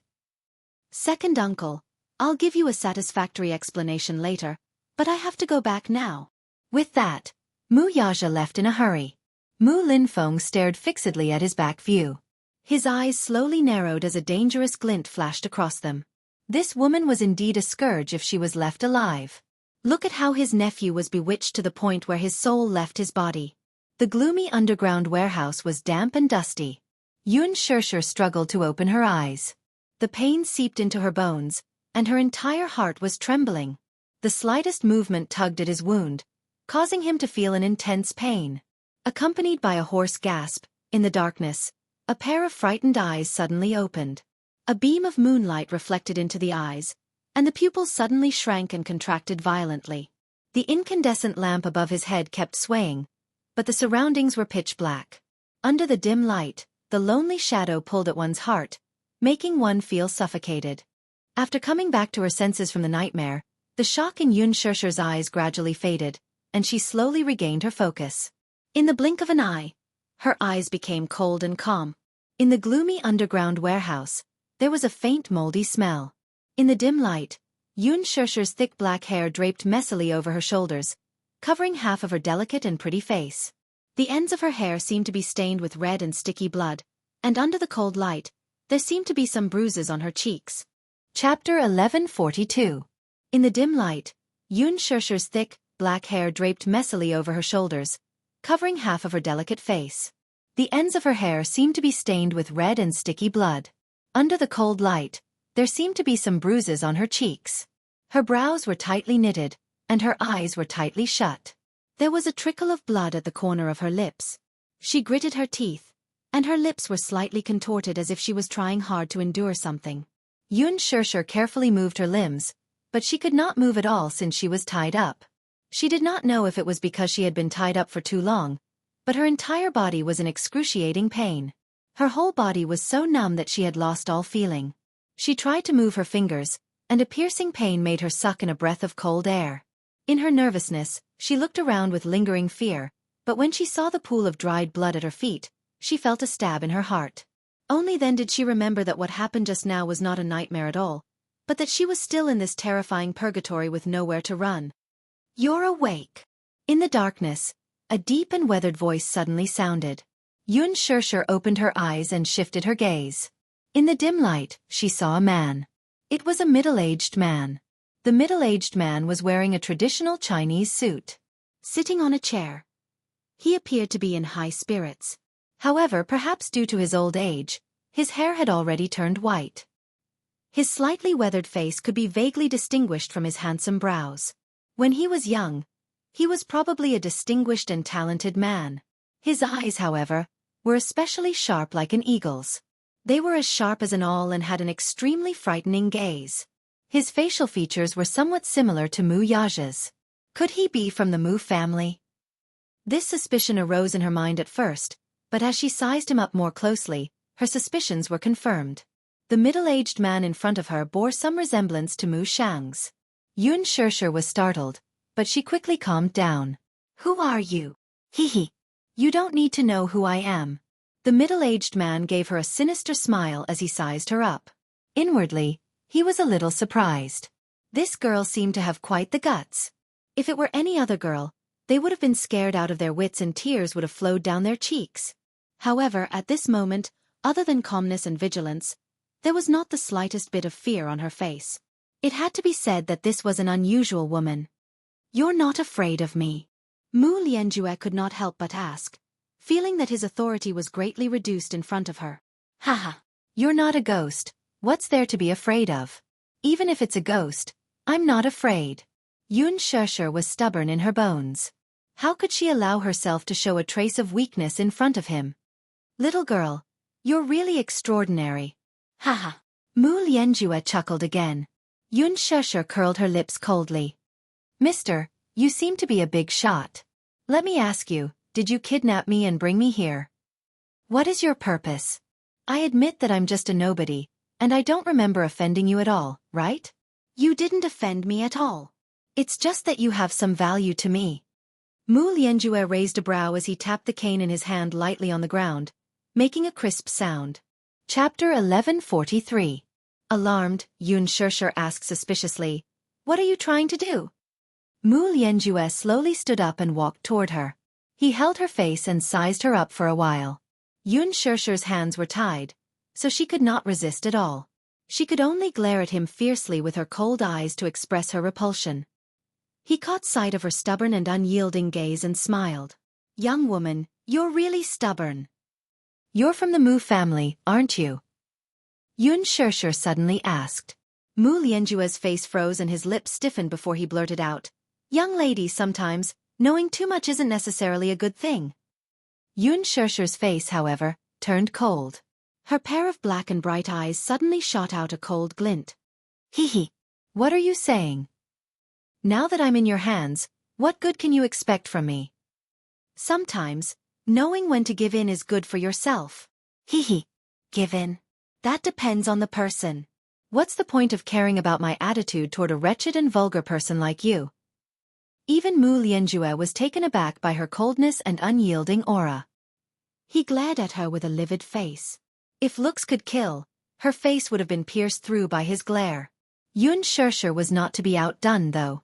She spat at him. This was probably her only weapon now. She cursed under her breath. "Get lost. Get your dirty hands off me." Mu Lianjue closed his eyes, and a man beside him immediately took out a handkerchief to wipe his face. Following that, the man glared fiercely at Yun Shishir and was about to step forward aggressively. He clearly wanted to teach this arrogant woman a lesson. Mu Lianjue stopped him, though. "Wait." The man was stunned for a moment before saying indignantly, "Fourth master? This woman spoke rudely to you. I'll teach her a lesson. Don't torture her. Just because she's tough doesn't mean that she's tough. Keep her alive. I still have use for her." With that, he turned around and ordered expressionlessly, "Send the photos to Dishing Financial Group. Remember, do it cleanly." "Yes." Mu Lianjue was about to leave. Yun Shishir called out to him from behind. "Hey." He paused in his steps and turned around. She narrowed her eyes. "Don't tell me that you're trying to make use of me to usurp power?" "Oh. I didn't expect a young lady like you to be so smart." Mu Lianjue's lips curled into a sinister and bloodthirsty smile. "Forgive me for being blunt." Yun Shishir cocked a brow and sneered. "It's nighttime now. Don't daydream." Hee. Mu Lianjue chuckled, but there was anger in his eyes. "Let's not talk about whether Mu Yaja will give up his right to inherit the Mu group for me. In my opinion, even if the Mu group is in the hands of an old man like you, without Mu Yaja, it's nothing but a wasteland." Mu Lianjue frowned. There was no need to hide the murderous look in his eyes. Soon, however, he regained his composure. As if he had heard a funny joke, he sneered. "Whether the Mu group will be a wasteland in my hands or not, we'll talk about it when you're alive to see it." Chapter 1144. In other words, he intended to kill her. With that, he left with the help of his cane. The heavy shutter door slowly closed, isolating her from the world once more. Yun Shishir's eyelashes trembled slightly as she sucked in a deep breath of cold air. She did not know how many bones in her body were broken. The wound on her shoulder, which had been split open by the belt, was soaked in salt water. It was excruciating, as if countless poisonous insects were gnawing on it. Every moment he was being tortured. However, every time she thought of Yu and Xiao Yichen's bright smiles, her will to live rose. Live on. She must live on and never give up on any hope. She clenched her teeth and slowly closed her eyes. Early morning. A servant knocked on the door. "Young master, it's time to get up." Yu sat on the bed and got up abruptly. He did not sleep for the entire night. His physical fatigue could not overcome his nervous state of mind. He tossed and turned in bed and kept his eyes open until dawn. Finally, it was 7:15. He changed into his school uniform, packed his bag, and walked out of his room. After pondering for a moment, he walked to Mu Yichen's room. He pushed the door, only to find it locked from the inside. It seemed that Mu Shang had already returned to his room to rest. He looked around until he was sure that no one was around before he gently knocked on the door. Soon, light footsteps were heard from the other side of the door. Mui Chen knocked on the door 3 times in response. It was a tacit signal between the two children. Mui Chen, too, could not sleep peacefully the entire night. Even when dawn broke, he was still in a state of panic. "Is that you?" Xiao Chen's uneasy voice sounded from the other side of the door. "Yes, it's me. The door seems to be locked from the inside." Yu tried again. Sure enough, the door was locked from the inside. "I know," Mui Chen said gloomily. "You should be going to school soon. Be careful." "Yes, you too." Yu paused and asked worriedly, "Are you okay?" "I'm worried about you." Inside the room, Mui Chen leaned against the door as his lips curled into a gentle smile. His heart was filled with joy. "Don't worry, I'm your brother. It's my responsibility to protect you and Mommy." Yu's lips curved into a faint smile. "Don't worry, I will definitely find Mommy. Before that, you have to protect yourself and be vigilant. I'm worried that if you impersonate me, something bad will happen to you. Don't worry about me, you have to be careful too." Yu suddenly heard footsteps coming from the corridor. She immediately said in a low voice, "Someone's coming. I'll leave first." "Yes."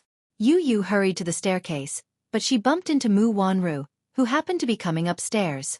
When Mu Wanru saw him, she couldn't help but smile. She greeted him naturally as usual. "Xiao Chen, you're awake?" "Yes, I'm awake." Yu rubbed her eyes. She opened her eyes and called out, "Mommy." She was extremely reluctant to call out to Mommy. Mu Wanru, however, was stunned. It wasn't because of anything else.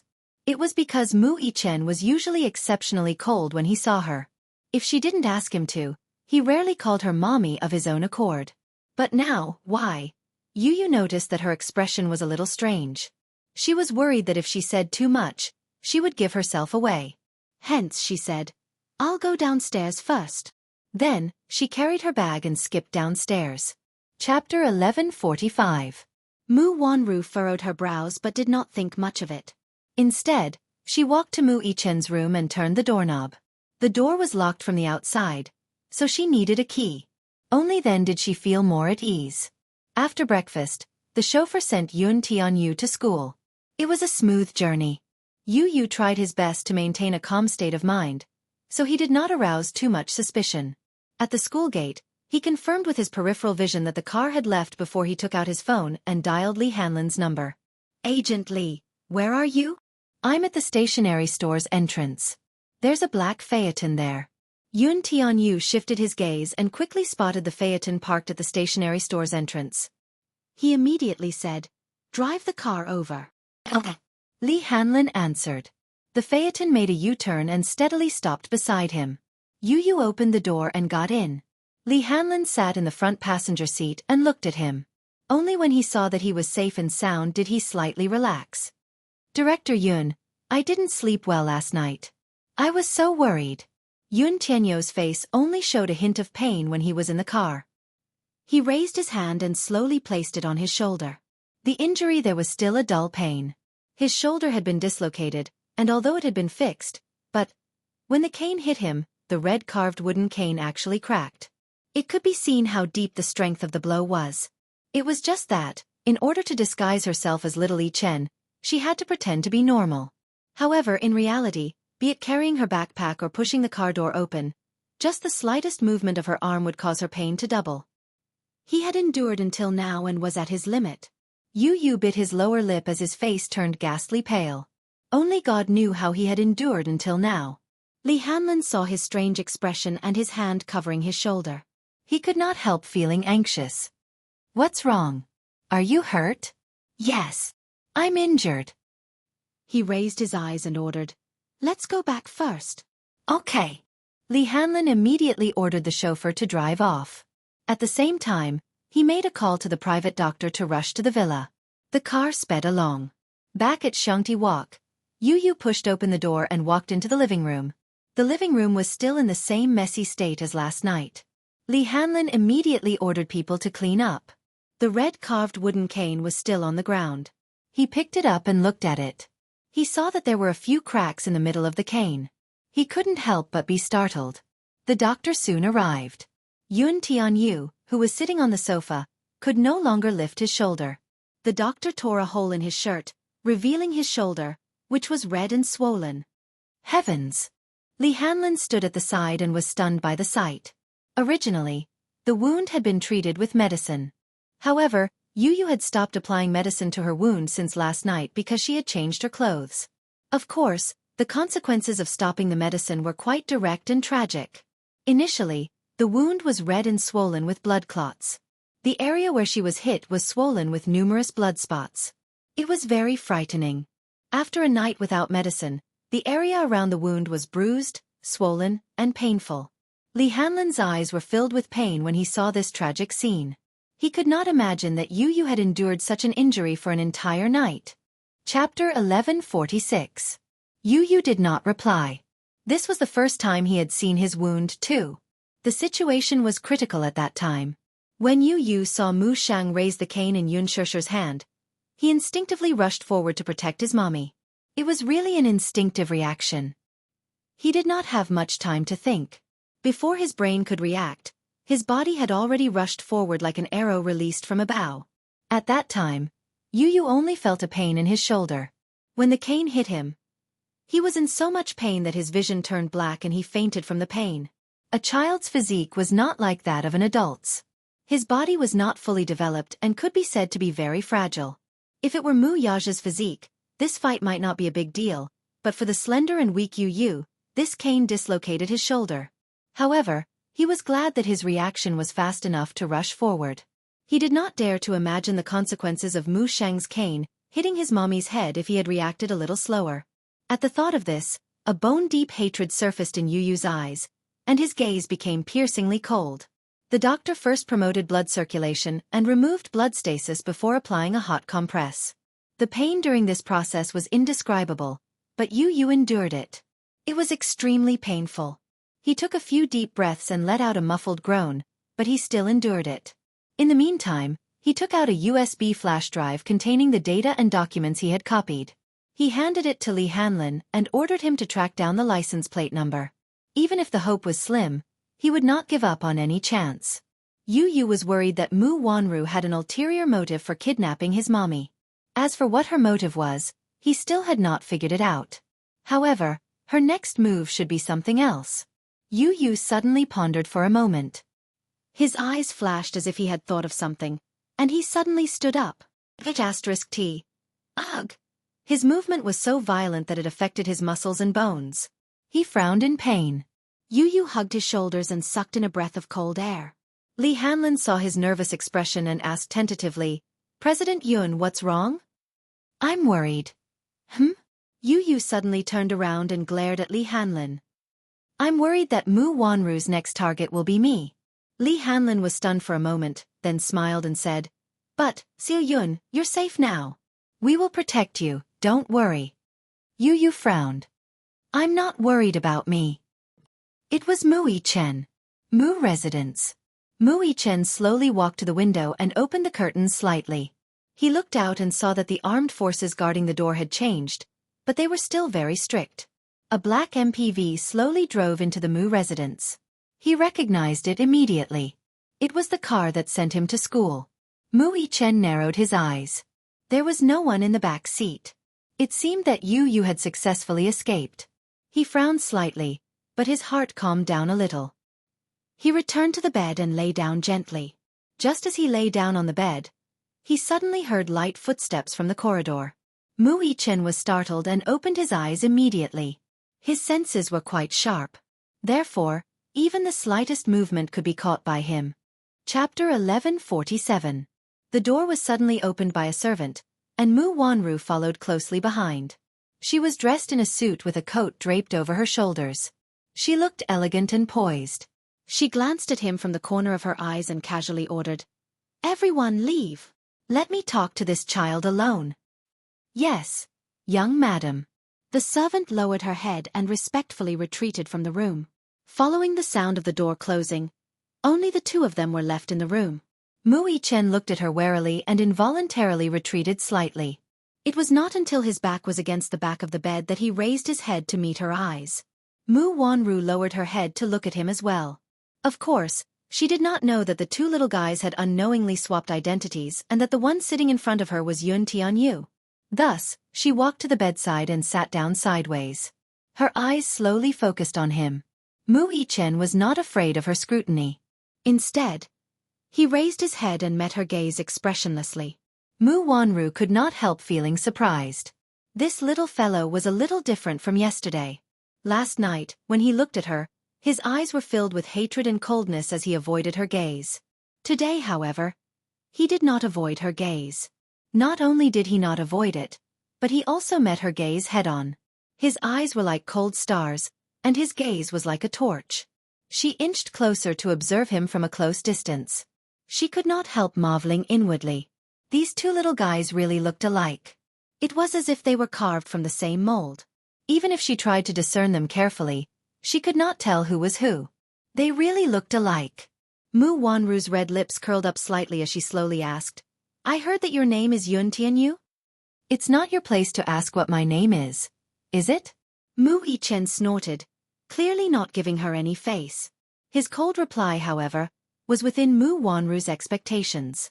She smiled, her red lips slightly curled. It was a strange smile, but because of the cold curve of her lips, it added a sense of eeriness. "You little fellow, your face is so tender and cute, but your little mouth is so hard. You're just as despicable as your mother." Mu Yichen's eyes flashed with anger. For the first time in his life, he deeply understood what it meant to say that nothing good can come out of a dog's mouth. This woman was a typical example. A layer of coldness floated on his face. On his small face, a somewhat displeased sneer emerged. "Haha, despicable? Who was the despicable one here?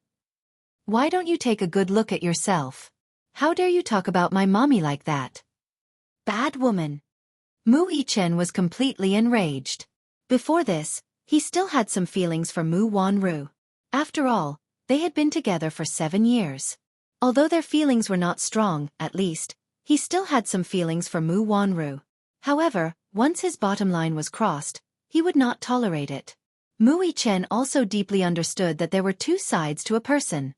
What was on the surface and what was on the inside. If he had not swapped identities with Yu, he really would not have thought that Mu Wanru's true colors were so disgusting.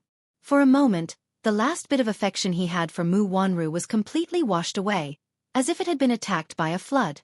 Chapter 1148. In response to his words, Mu Wanru did not get angry. Instead, her red lips parted to reveal her white teeth. Mu Yichen saw this smile and found it extremely eerie. This involuntarily reminded him of a certain Disney animation where the supervillain had a vicious stepmother. When she smiled, it was also disgusting. What a hateful face. Mu Yichen sighed inwardly. While he was silently criticizing her, Mu Wanru spoke again. "I didn't expect you to be so protective of your mommy at such a young age. Hee. You're a filial child." Mu Yichen raised a brow. Her words were like looking at flowers in a fog. For a moment, he did not know what she was trying to say. However, she suddenly asked, "Do you want to see your mommy?" Hearing this, Mu Yichen's eyes narrowed and his voice deepened. "Where is she?"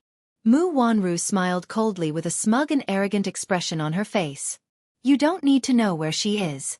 If you want to meet her, I'll bring you there." Mu Yichen opened his mouth to speak but hesitated. His eyes slowly narrowed, and he could not help taking a few more glances at her. Of course he wanted to go. Because he was worried about his mommy, he could not sleep the whole night. He tossed and turned in bed, not knowing her whereabouts. She said that she could bring him to meet her. Mu Yichen really wanted to go, even though he knew that Mu Wanru might have ulterior motives. After all, after seeing through Mu Wanru's true colors, he was keenly aware that her motive was not pure. Yu had previously warned him. When the car that sent him to school returned and he was not in it, it meant that he had safely escaped. Since he had escaped safely, there was no need for him to disguise himself as him. After all, in the current situation, restoring his identity was the safest option. Although the Mu residence was heavily guarded by the armed forces, their target was Yun Tianyu and not him. He was safe. However, Mu Wanru told him that she could take him to see mommy. Mu Yichen's heart stirred. He was somewhat shaken. He knew that his concern would cause him to panic, but his heart would not be at ease if he did not receive any news from his mommy. Mu Yichen pondered for a moment and suddenly looked at her suspiciously. His eyes were probing. Don't tell me you have some ulterior motive? What motive do you think I have for you? Mu Wanru smiled contemptuously. Don't worry. I'm just taking pity on you for protecting your eyes, so I'm bringing you to see your mommy. It's up to you whether you want to go or not. This sentence had the intention of loosening the reins only to grasp them better. Mu Yichen gritted his teeth and said without hesitation, Fine. Take me there. But I'm warning you, don't play any tricks. Mu Wanru sneered. This little rascal actually sternly warned her not to play any tricks. He was just a weak little rascal. What right did he have to warn her? With Mu Wanru's identity, she could naturally enter and leave the Mu residence freely. It was not difficult for her to bring Mu Yichen out of the residence without anyone noticing. The car was very far away from the Mu residence. Mu Yichen was asked to cover his eyes. Cover your eyes. Was she worried that he would remember the route? Chapter 1149. Mu Yichen gave a cold harumph but didn't resist as he covered his eyes. Did she think that by covering his eyes, he wouldn't be able to remember the journey? During field training, he had to travel back and forth in the forest blindfolded without any tools to tell the direction. He was no stranger to this kind of training. Hence, Mu Yichen cooperatively covered his eyes with the blindfold. His cooperation surprised Mu Wanru. This child was too well behaved. But a child was still a child after all. He was so gullible that he took the bait with just a few words. Mu Wanru was so pleased with herself as she lowered her head to look at Mu Yichen's fair and handsome face. Her eyes were suddenly filled with a sinister and cold luster. The moment she thought of how this child was Yun Shirshir's flesh and blood, she couldn't help but want to strangle him to death. As she thought of this, her hands were already moving uncontrollably. Mu Wanru suddenly stretched out her hand and tried to strangle him by the throat. However, before her fingertips could touch his neck, Mu Yichen suddenly turned his hand and raised his hand to hold her hand tightly. His hand was small and tender, but for some unknown reason, when he held her hand tightly, those 5 seemingly delicate fingers contained such a terrifying power. So much so that when he held her hand, he used so much strength that it was as if he wanted to break her fingers. Mu Wanru didn't expect his strength to be so terrifying. Her hand was held tightly by him and she felt a sharp pain from her 4 fingers which caused her to scream out in pain. Ah! Her scream alarmed the chauffeur and bodyguards in the front seat and they all turned their heads around. They saw that Mu Yichen had subdued her in a few moves. With a grappling hand, he held both her hands behind her back and twisted her 10 fingers into a strange angle. The more she moved, the more pain she felt. Mu Wanru was in so much pain that she broke out in cold sweat. Mu Yichen coldly snorted and suddenly pulled off the black cloth covering his eyes. He coldly said, I remember that I warned you not to play any tricks. His voice was cold and deep, and his pair of beautiful black and white eyes revealed a bit of killing intent. You, let go. Mu Yichen sneered and twisted the black silk cloth around her hand. The way he tied her up was a standard grappling technique. The knot was not a traditional dead knot. The more she struggled, the tighter the knot was. Mu Wanru shouted coldly, What are you waiting for? What are you waiting for? Just as she finished speaking, Mu Yichen was 1 step ahead of the bodyguard in the front passenger seat. The moment the bodyguard pulled out his gun, Mu Yichen reached out and snatched the gun away in half a second. With a flip of his hand, he held the gun in a reverse grip and quickly loaded it. The gun was ready for battle. Mu Yichen pressed the muzzle of the gun against Mu Wanru's temple. The cold and dark hole in the wall emitted a cold air. The moment the muzzle was pressed against Mu Wanru's forehead, her entire body stiffened. The bodyguard she hired was from an international security company. He was a professional with a strong physique and quick reflexes. In the blink of an eye, he actually let a child gain the upper hand. Furthermore, he was a weak 7-year-old child. Mu Wanru could not help but curse angrily. Trash! Are you trash? You can't even deal with a 7-year-old child. Chapter 1150. Mu Wanru ignored him and said angrily again, What are you waiting for? Do you need me to teach you what to do? However, the bodyguard didn't dare to make a move since the person was in Mu Yichen's hands. He only stared at Mu Yichen's hands, but he had some doubts in his heart. This child's hand gestures when holding a gun were so accurate. It was a little unusual. Mu Wanru saw that the bodyguard was still in a daze and couldn't help but say angrily, "What are you waiting for? Why aren't you taking the gun?" Mu Yichen sneered and glanced at the bodyguard from the corner of his eyes. It was as if he was trying to ask with his eyes, "Do you dare to take the gun from me?" Mu Wanru glanced at Mu Yichen from the corner of her eyes. She was certain that a 7-year-old child wouldn't dare to shoot and kill. With such a fearless thought, she urged again, "Why aren't you doing it? You're a good-for-nothing. Are you really worse than a 7-year-old child?" The bodyguard gritted his teeth and kept quiet for a while. Suddenly, he pounced on Mu Yichen. His movements were extremely fast. In the blink of an eye, his body was about to press down on Mu Yichen. However, Mu Yichen's reaction was faster than his. He lifted his leg and kicked at the bodyguard's chest. Such a big man with a strong physique was kicked back to his original position. He didn't waste any more time and raised his hand. Bang! A silenced gunshot rang out in the car. A bullet was shot at close range and penetrated the man's chest. The bullet then hit the windshield of the car and exploded into pieces. As it was shot at close range, the power of the bullet was almost explosive. It blasted a bloody hole in the man's chest. A line of blood splattered out. It splattered all over Mu Wanru's face. At the same time, it also splattered all over the chauffeur. The chauffeur was petrified as if he had been struck by lightning. The car suddenly braked and stopped at the road junction. At that moment, the car had just passed through the downtown area. Because of the sudden braking, it stopped at the road junction in the suburbs.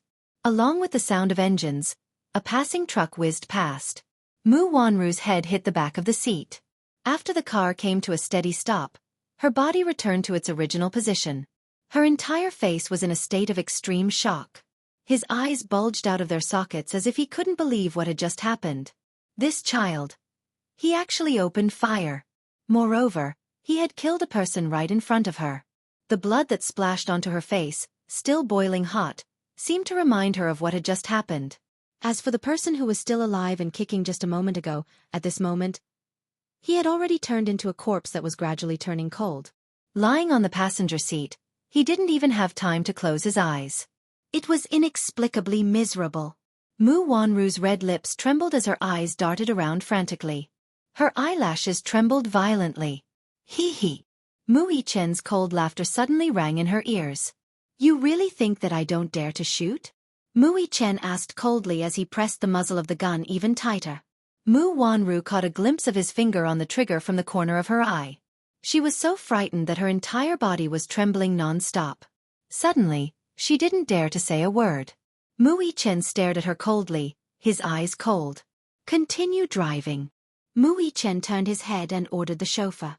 Chapter 1151. He was just an ordinary chauffeur. He had never seen such a tragic scene. Beside him was a corpse. Now, he was scared out of his wits. "Drive!" Mu Yichen ordered again. The chauffeur asked for Mu Wanru's opinion with a trembling voice. "Why, young madam, this? Listen to him." "Drive." Mu Wanru wanted to live. Although she knew that this child would not necessarily kill her, it would be disadvantageous to her if this dragged on. The chauffeur naturally obeyed the order. He stepped on the accelerator and the car shot out like an arrow. Along the way, the car sped along, and the scenery outside the window flashed by in a flash. Mu Wanru's hands were tied and she was thrown to the side of the seat. Her whole body was curled up. Mu Yichen leaned against the back of the seat and played with the gun in his hand. To him, the cold gun in his hand was not a lethal weapon but an ordinary toy. Mu Wanru thought about it and found it very strange. According to the information she had gathered, Yun Tianyu had a weak body and could not possibly be so agile. Mu Wanru sized him up from the corner of her eyes carefully. After careful comparison, the child in front of her seemed to be taller and stronger than the real Yun Tianyu she saw last night. She suddenly recalled something. The child in front of her had such sharp reflexes and such a cold gaze, but it made her think of someone. Could it be Mu Yichen? She was startled and silently uttered his name. Mu Yichen's eyes darted around coldly. "What's wrong?" "It's really you." Mu Wanru was so shocked that her face turned ghastly pale. She hated herself for her slow reaction and even more for her carelessness. She had known Mu Yichen for 7 years, yet she had mistaken him for Yun Tianyu just because the two children had swapped clothes. Mu Wanru suddenly recalled Yun Tianyu's awkward greeting in front of her this morning. At that time, she had vaguely sensed that something was wrong, but she didn't think too much about it. It was probably because she subconsciously thought that 2 7-year-old children wouldn't be able to scheme to this extent. But now, he was deeply shocked by the quick-wittedness of the two children. How could ordinary children think of this? Mu Wanru gritted her teeth so hard that she almost crushed them. She hated herself for being careless. Mu Yichen, however, thought coldly that if he had not swapped identities with Yun Tianyu, he would not be able to see this woman's true and ugly face. The car drove to Kongzhuang Bridge when the phone suddenly rang. It was from Mu Wanru's bag. Mu Yichen opened her bag and took out her phone, only to see an unknown number on the screen. He frowned and cast a sidelong glance at her. "Who's calling?"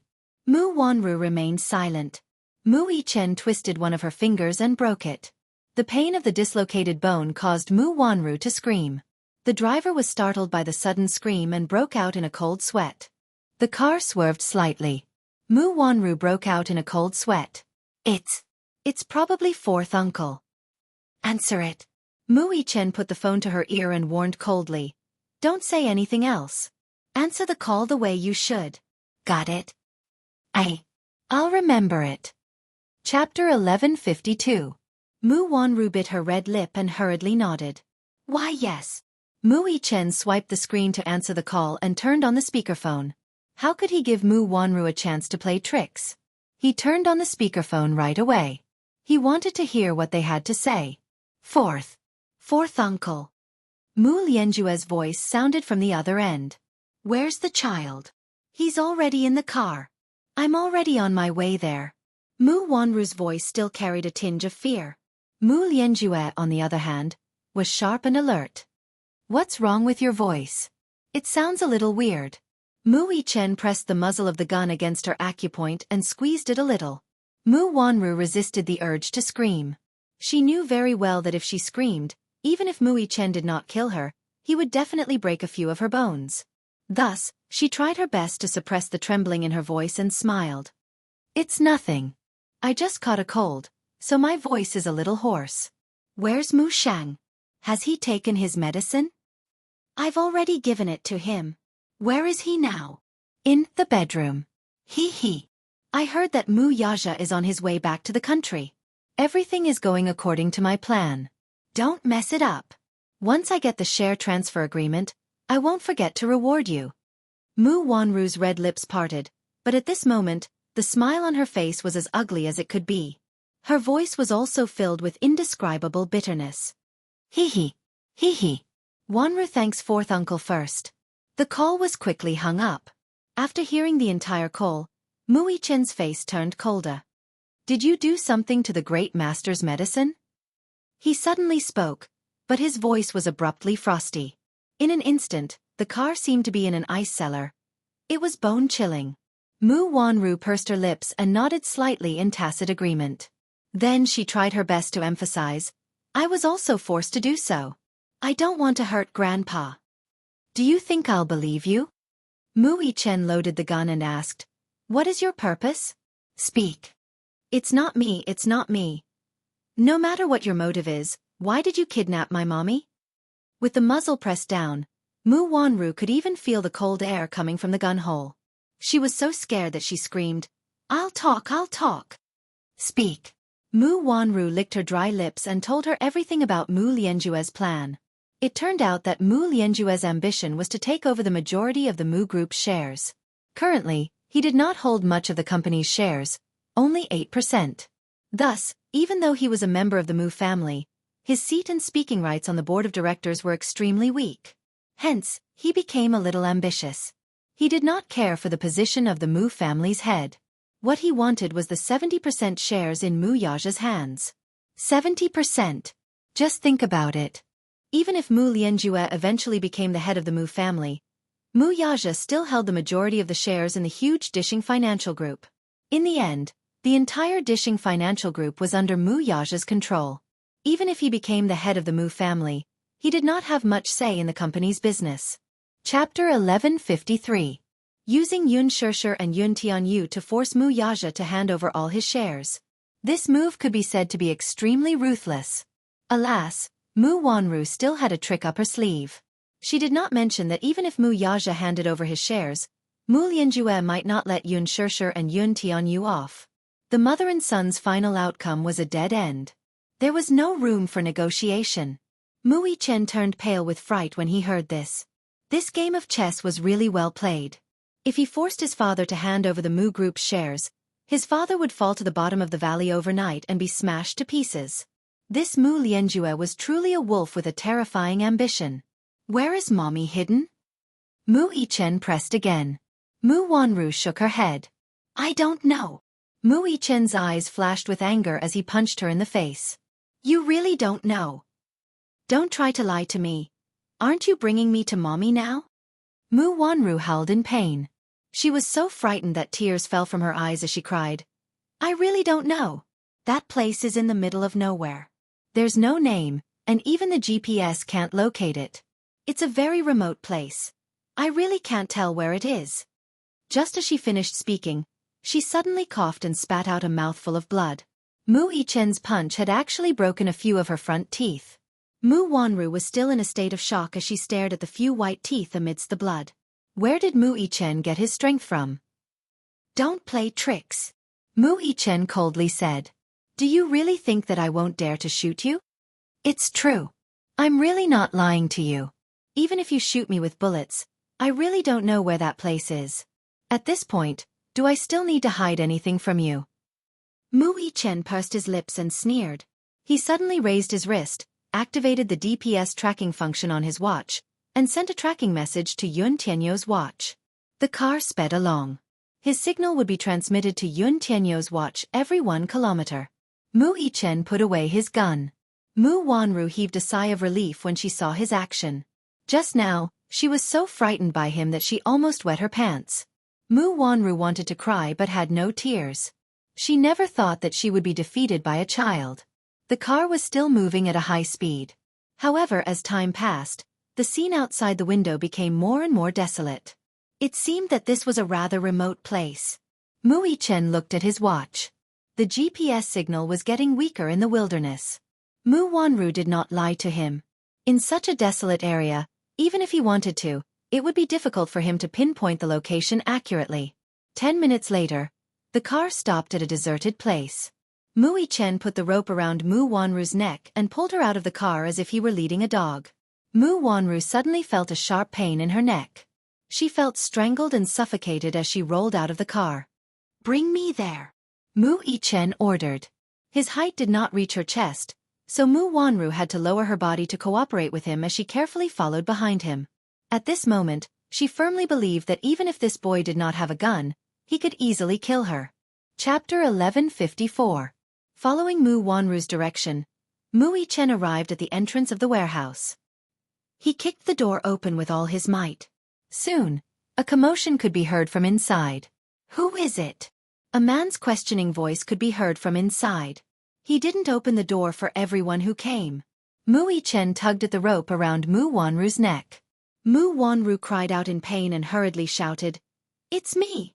Quickly open the door. Quickly! A series of noises could be heard from inside. The door to the warehouse slowly opened.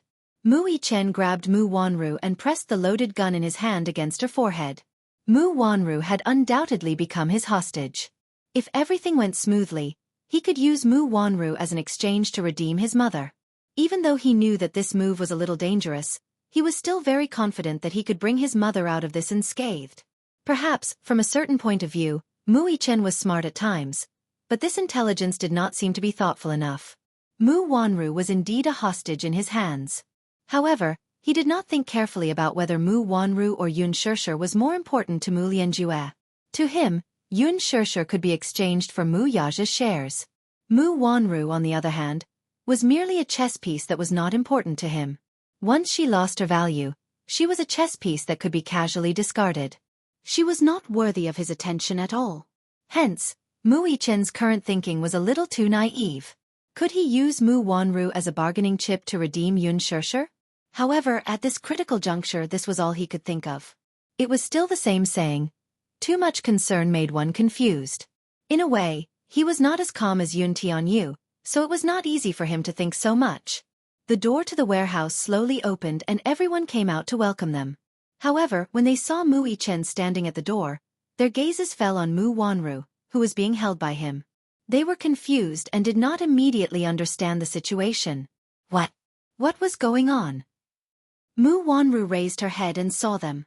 She could not help crying out. Save her. Quickly save her. Shut up. Mu Yichen turned his head and swept a glance at the group standing at the door. All of them were tall and muscular, especially the man who stood at the head of the group. He had a scar across his entire face, making him look ferocious and terrifying. He pursed his lips and asked coldly, "Where is she? Where did this little brat come from? He's still wet behind the ears. Look at him, he hasn't weaned yet, right? What is he up to now?" A man in the crowd sneered mercilessly. This person was none other than the man who had wanted to defile Yun Sheshe that day. He looked at Mu Yichen with disdain as he sneered at him. However, before he could finish his words, Mu Yichen raised his hand and pulled the trigger. Along with the sound of a gunshot, a bullet pierced through the air, and in a split second, the bullet accurately hit his glabella. That man still had a contemptuous sneer on his face, but a bloody hole suddenly appeared between his brows. The back of his head exploded, and red and white blood splattered on the people beside him. After the bullet pierced his glabella, it hit a man behind him and penetrated his shoulder. Chapter 1155. Mu Yichen was holding a desert eagle in his hand. It was very powerful and had a considerable lethality. The sound of a gunshot left everyone dumbfounded. The man who was shot between the eyebrows fell to the ground weakly and stopped breathing. Circles of blood rippled out, but it was real and dazzling. Everyone was inexplicably shocked. Who would have thought that a 7-year-old child could raise his hand and shoot so accurately and hit someone between the eyebrows? His shooting skills were so outstanding. Such terrifying shooting skills could only be achieved by adults who had received professional training. How did this child do it? While admiring Mu Yichen's outstanding shooting skills, the leader of the knife-scarred men looked carefully again and saw Mu Yichen holding Mu Wanru. He narrowed his eyes and recognized this woman who had been ravaged beyond recognition. She was half his master, and a trace of nervousness appeared on his face. "Where is she?" Mu Yichen raised his arrogant chin slightly and signaled to them with a pair of cold eyes. His thin lips opened slightly and a cold voice escaped. "Take me to see her." "See who?" The knife-scarred man was stunned. Perhaps it was hard to imagine such a strange scene in front of him at this moment. A 7-year-old child holding an adult woman in his hands and pointing a gun at her. He was mature and steady, but it was not like a child of this age at all. Mu Yichen was too lazy to talk to them. The muzzle of the gun was pressed against Mu Wanru's temple. Such a threatening action, but Mu Wanru was not happy with it. She was so scared that her legs were trembling. She hurriedly shouted, "Take him to see Yun Sheshe." "Why aren't you taking him to see her?" The knife-scarred man's eyes revealed a hint of danger, but he had no intention of dodging. "What? Are you resisting me?" Mu Yichen's eyes were also cold. He was not afraid of His Majesty at all and asked coldly. Mu Wanru was so shocked that she could not form a coherent sentence. She just kept repeating, "Take him to see her. Take him to see her. He really knows how to shoot. Don't underestimate this kid. He really knows how to shoot." The knife-scarred man's expression changed a little. Then he turned his gaze and gestured. The crowd slowly opened up a path. Mu Yichen, on the other hand, was very vigilant. He coldly swept his gaze over the crowd and coldly said, "Throw away all your spears, sticks, and knives." Everyone immediately threw their weapons aside and kicked them far away. Mu Yichen scanned the area again and sneered. He quickly raised his wrist and pulled the trigger. The bullet whizzed through the air and hit the pistol that the scarred man had carefully hidden. Pang! Sparks flew in all directions from the friction of metal. He threw the pistol on the ground as if it was scalding his hand. There was a bloody mark on his palm. It was grazed by the whistling bullet. This child. How extraordinary.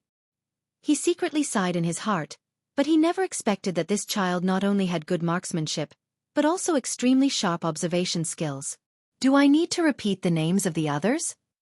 Mu Yi-chen pointed the gun at another man who looked uneasy. "You in your pants, gun." The man quivered.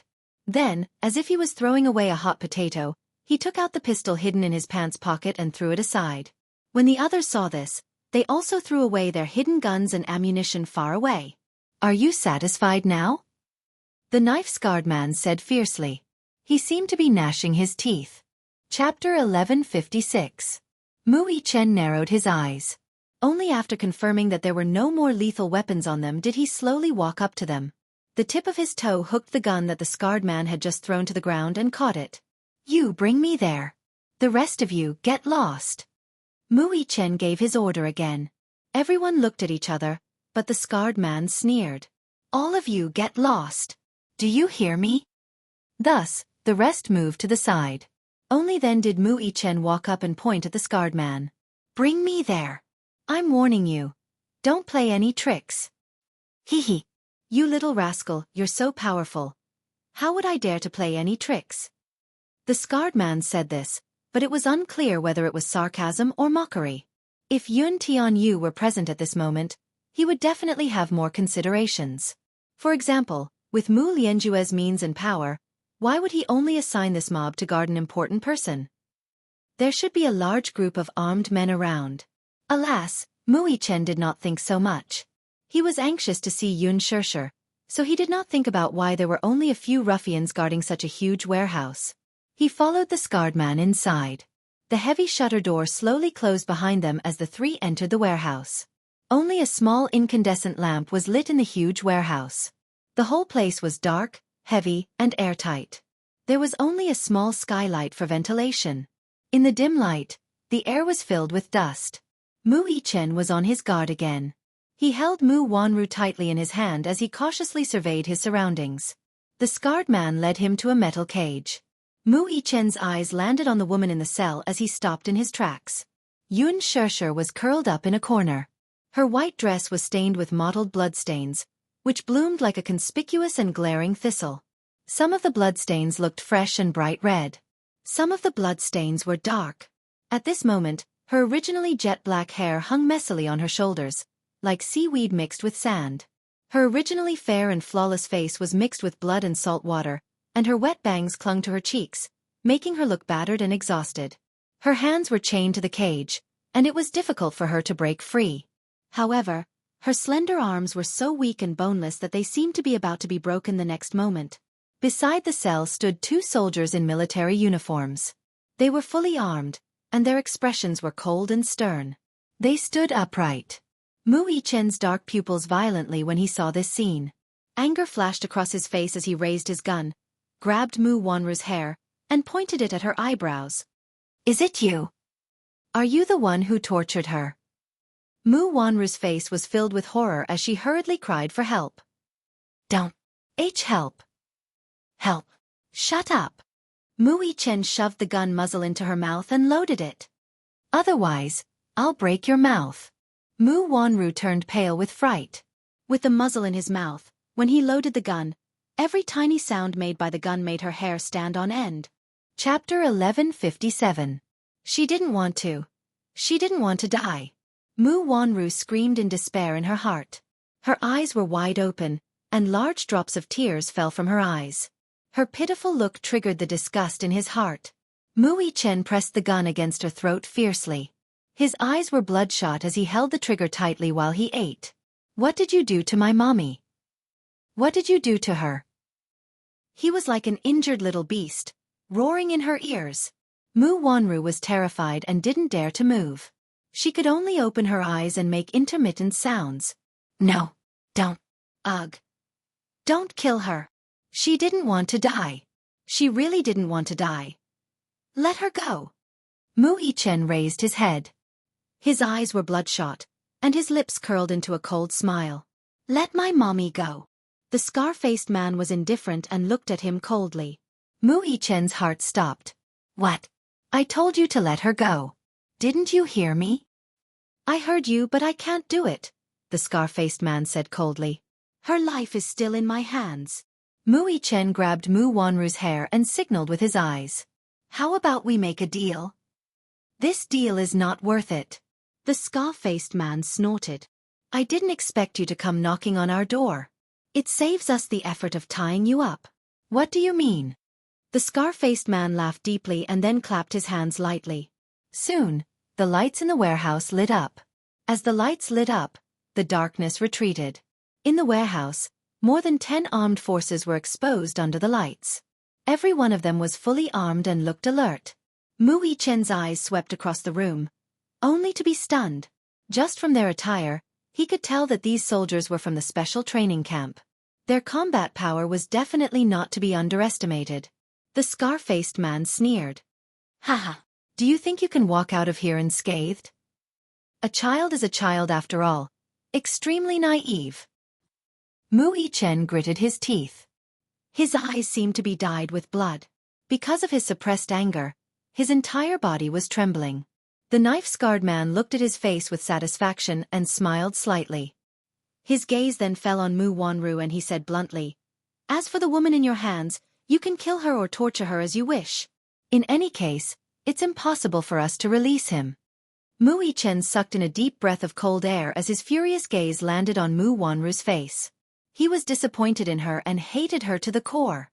Even though he wasn't related to this woman by blood, he still had some feelings for her. At this moment, his heart was filled with mixed feelings. Over the past 7 years, the pain and regret of acknowledging a thief as his mother, coupled with the pain and injuries his mother suffered, made his heart surge with indescribable pain. How hateful! He wished he could shoot her to death. Mu Yichen pressed the muzzle of the gun against her forehead and was about to pull the trigger when Mu Wanru screamed and cried, "Don't kill me! Don't kill me! Xiao Yichen, do you really have the heart to kill me?" Chapter 1158. Don't! Mu Wanru screamed again. Her shrill voice reverberated in the warehouse. Mu Yichen's lips were cold, but his fingers were trembling on the trigger. Mu Wanru put down her pride and begged, "Don't kill me! I'm your mommy! I'm your mommy!" Mu Yichen shouted, "Shut up! You're not my mommy!"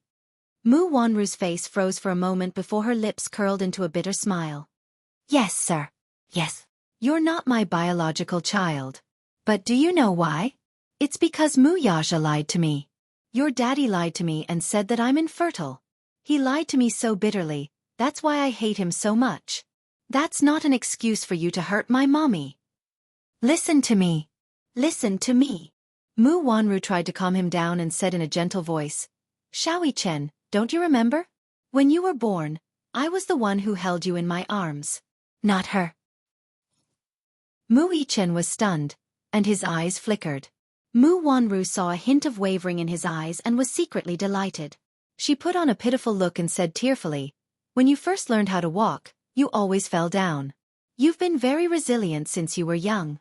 Even if it hurts, you won't cry and will hold back your tears. I was the one who held you in my arms and comforted you over and over again. Have you forgotten?" He never forgot. He had a conscience, so he admitted that although Mu Wanru didn't treat him like her own, she took good care of him. "When your daddy sent you to the special training camp, I always stood up and objected. It was because I couldn't bear to see you suffer and get hurt. Every time I saw you come back with injuries, I would cry. Have you forgotten?" Mu Yichen shut his eyes abruptly, but he quickly opened them again. There were some emotions struggling in his eyes. "You were just putting on a show. Shut up. Stop talking." "Good. Even if it's just a show." Mu Wanru paused for a moment before continuing her persuasion. "Even if Mu Lianjue instructed me to kidnap you and force Mu Yaja to give up the Mu Group's shares, I still couldn't bear to do it to you despite having so many opportunities. Was this also a show? In order to protect you, I didn't hesitate to offend." "Shut up. Although we aren't related by blood, I really have feelings for you. Don't you? You don't have it? Shut up." Mu Yichen was on the verge of collapse, and his expression was one of struggle. Mu Wanru saw the opportunity and suddenly broke free from his grip. She turned around and ran towards the scarred man in a sorry state. Bang! A gunshot rang out. Mu Yichen subconsciously raised his wrist and fired a shot at her. No matter how Mu Wanru played the family card and begged him to be merciful, he subconsciously realized that if he didn't get rid of her, who knew what kind of harm his mother would suffer if she fell into her hands again. He subconsciously fired a shot at her. However, because he was distracted, he did not aim properly. The bullet whizzed through the air and penetrated her abdomen. Seeing this, Mu Chen gritted his teeth and raised his hand again. He aimed at the back of her head, wanting to give her another shot. "Stop!" the scar-faced man shouted coldly as he stood in front of Mu Wanru. Chapter 1159. Mu Chen sneered. He was not at all afraid of the crisis before him. The scar-faced man, however, signaled him with his cold eyes. Mu Chen looked in the direction he was hinting and saw two soldiers walking toward the cell. They raised their pistols and aimed them at Yun Shishir's temple. She, who was unconscious, did not know what kind of danger she was in. Her head was still lowered, and she did not feel anything. "Put down the gun." Mu Chen's hand, which was holding the pistol, trembled violently. His eyes were bloodshot, and his whole body was shaking uncontrollably. "Put down the gun. I have no patience. This is my last warning, or else." "No." Mu Chen gritted his teeth and slowly threw the gun to the ground. "Kick it over here." The scar-faced man threatened again. "Kick the gun over here." Mu Chen stretched out his leg and kicked the gun to the side. A soldier behind him strode forward, raised the gun in his hand high, and hit the back of his neck hard. Mu Chen only felt a numbing sensation as if he had been electrocuted. His vision turned black, and he fainted unconscious. A Bentley slowly drove into the Mu residence. Mu Yaja alighted from the car and was surprised to see the armed forces heavily surrounding the entrance. He frowned and quickly strode into the residence. "Young master, you're back. Where's Grandpa?" "Master, he's upstairs. He hasn't woken up yet." "It's already afternoon. Why isn't he awake yet?" Mu Yaja said as he walked upstairs. When he pushed open the door, he saw Mu Sheng lying on the bed. His face was pale and lifeless. His heart skipped a beat. He walked over and held his face, squinting his eyes. "How long has he been asleep?" "Young master. Master drank his medicine at 3 in the morning and fell asleep." Mu Yaja frowned. He bent down slightly and called out, "Grandpa! Grandpa!" Mu Sheng did not wake up though, and there was no reaction. Instead of saying that he was in a deep sleep, it was more like he was dead. There was no sign of life at all. If not for his feeble breathing, Mu Yaja would really suspect that he had passed away just like that. "Where's the doctor? Call the doctor over." He raised his head and ordered. Soon, the private doctor rushed over. "Take a look at him. What's going on?" "Yes, yes." The doctor did not dare to delay and went forward to check. Mu Yaja walked to the side and dialed Mu Chen's number, but the latter's phone was switched off. At this time school should be over. Why is his phone? Just as he was wondering, the chauffeur rushed over. When he saw him, he was stunned for a moment before he hurriedly reported, "Young master, bad news. Young master is missing." "Missing? What?" "The kindergarten teacher said that she didn't see the young master in the morning, and I didn't pick him up after school." "You didn't see him enter the school gate?" "I saw him enter the school gate with my own eyes," the chauffeur hurriedly explained, looking aggrieved. "He's in a coma. We need to send him to the hospital immediately." "Poisoned?" "Yes." Master's lips are purple, his body is stiff, and his face is ashen. These are typical symptoms of poisoning. We need to send him to the hospital immediately. Mu Yaja frowned from the headache. His voice was terrifyingly cold. Send him to the hospital quickly. Chapter 1160. Mu Yaja's chest heaved up and down as he walked to the door. How did the Mu family fall into chaos in just 2 days of being overseas? D***. He had let his guard down. Mu Sheng was hurriedly sent to the hospital. Mu Yaja got into the car and instructed the chauffeur to rush to the company. On the other end, Minyu called. "Boss, are you back in the country?" "Yes, I'll be there soon." "Okay. I'll wait for you there then." His tone was urgent and nervous, but he did not tell him what was going on. In fact, he had just received an anonymous letter. When he opened it, he saw a few shocking photos. He hurriedly called Mu Yaja to report the situation. However, he was afraid that he would get nervous if he heard it. To ensure his boss's safety, he forcibly suppressed his nervousness. At the same time, Yun Tianyu, who was frowning at Laji's headquarters, received a GPS location message from Mu Yichen. When Mu Yichen sent the location, he also used his watch's voice function to send a 10-second message. You, follow the GPS location I sent you and find a place where mommy is hidden. Once he received the message, he immediately logged into the system. His fingers flew across the keyboard as he entered a series of commands. An interface popped up on the screen. He logged in and searched. The GPS initially had a strong signal, but when he reached the Kongzhuang Bridge, the signal became intermittent and gradually became unclear. Even if he used advanced technology, he could not pinpoint the location clearly. Fortunately, Mu Yichen sent him the car plate number in addition to the GPS location. Yun Tianyu investigated the car plate number and simulated a route based on the car's driving record. However, this route was completely cut off when it reached the Kongzhuang Bridge. What's going on? Yu squinted his eyes. He pulled up the satellite map of that area and entered the coordinates. Unexpectedly, after the Kongzhuang Bridge, the area was barren and uninhabited. There was a farm in this area. Later, because the city government wanted to build an industrial park, the farm was demolished. However, halfway through the construction of the industrial park, the entire city protested. Many citizens jointly submitted a petition to cancel the construction of the industrial park. The ecological environment in Jingdu was very bad, and the smog was very bad. If an industrial park was built, wouldn't the pollution be even worse? Due to the protests of the entire city, the project was temporarily put on hold. Later on, the main government withdrew their investment and looked for a new location. Just like that, this area was abandoned. But at the very least, they had locked onto an area and had a clear direction. Yun Tianyu looked at the map outlined with red lines on the screen. This area was at least several 100,000 square meters. They could only find the exact location by doing a carpet search. This was a rather huge project. Director Yun. Li Hanlin knocked on the door and entered. Yun Tianyu raised his head with a frown. What's wrong? He said slowly. The mercenaries sent by the Hurricane Group have arrived in the capital.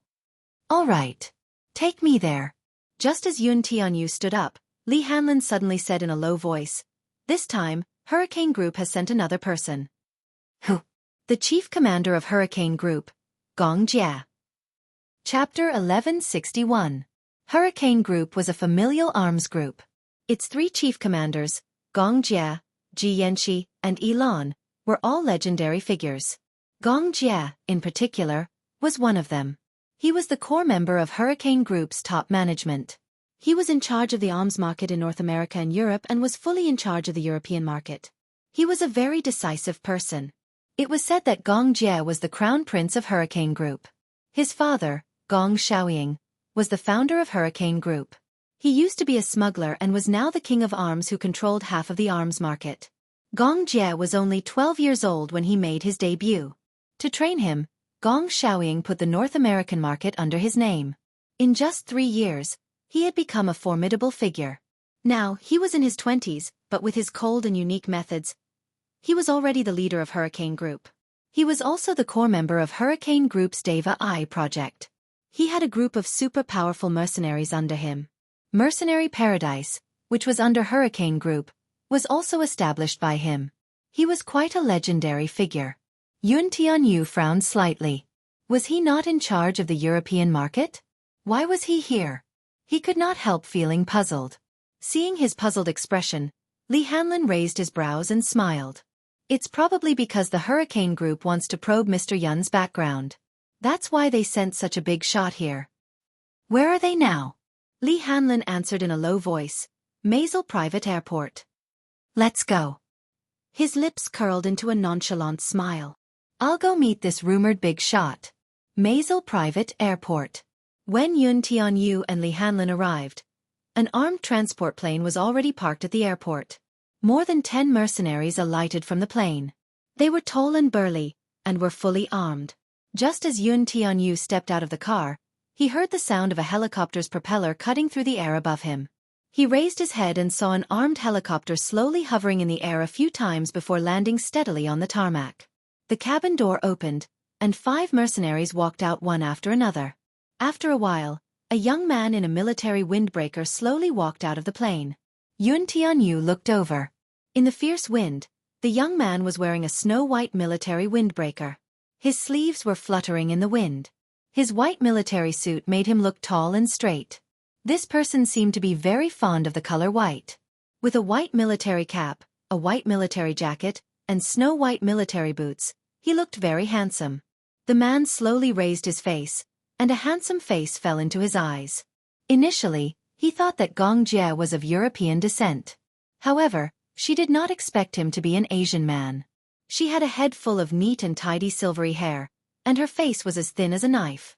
Especially the curve of her lower jaw, it was so beautiful that it looked like a fine brushwork.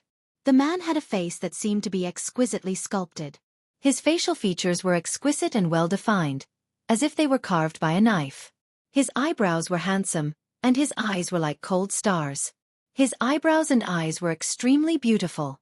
His long and narrow eyes revealed a bit of evil and arrogance. His black and white eyes were clear, without any impurities. They were as elegant as an ink painting. Chapter 1162. The man was unexpectedly young. From his facial features alone, one could tell that he was in his early 20s. He had the handsomeness and cleanness of a young man. Even if it was a man, he would probably be deeply impressed by this beauty that had nothing to do with gender. Even though his handsomeness was in between the sexes, with a hint of androgynous feminine beauty, his beauty was destructive. His deep-set and perfect facial features, as well as his elegant bearing, especially his every frown and smile, revealed his extraordinary aristocratic temperament. He even had the demeanor of a king who looked down on all living things. This kingly demeanor could be seen from his appearance. It was as if he was the ruler of the world. It was natural, cold, arrogant, and evil. There was a cynical smile on his lips. It was just an occasional glance, but it revealed a sense of aggressiveness and sharpness. Yun Tianyou's gaze slowly landed on his face, and he was secretly shocked. A hint of surprise surfaced on his face. What surprised him was that this man's features were shockingly similar to Yun Shishir's. His eyes, in particular, were 70% similar. The difference, however, was that Yun Shishir's eyes were beautiful and charming, while his were devilish and wild. His brows furrowed deeply, and he could not help but suspect the man's identity. At the side, Li Hanlin bent his head and whispered in his ear, "Director Yun, this man can't be the rumored second Master Gong, right?" Second Master Gong. The leader of Hurricane Group, Gong Xiaoying, had a total of 4 children.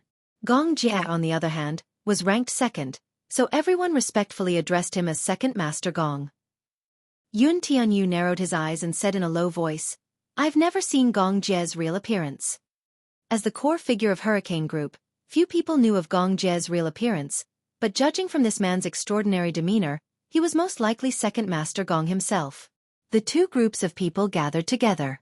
Sure enough, this man in white military attire was none other than Gong Jie himself. Gong Jie and Yun Tianyou looked at each other. The two of them stood facing each other. Gong Jie sized up the little munchkin in front of him who only reached his waist with interest. For a moment, he couldn't help but find it interesting. Thus, he elegantly squatted down, his beautiful and deep eyes looking deeply at the little munchkin. In the depths of his dark eyes, there was a flash of surprise. He couldn't help but smile as he slowly extended his hand. "I didn't expect the legendary military genius to be only 6 years old." Gong Jie's lips curled into a smile. Yun Tianyou? If he remembered correctly, it should be this name. Recently, Gong Jie had been handling a batch of arms orders in the North American market. However, he received news from the headquarters that the legendary genius youth was going to officially join the Hurricane Group. Therefore, he conveniently came to pay his respects to him. Who exactly was this genius who was rumored to have been invited to participate in the development of the Heavenly Eye project at the age of 6? However, when he saw it with his own eyes, the genius who participated in the Hurricane Group's Heavenly Eye development plan and proposed to monopolize the military by controlling the air power was really only 6 years old. It was really an eye-opener for him.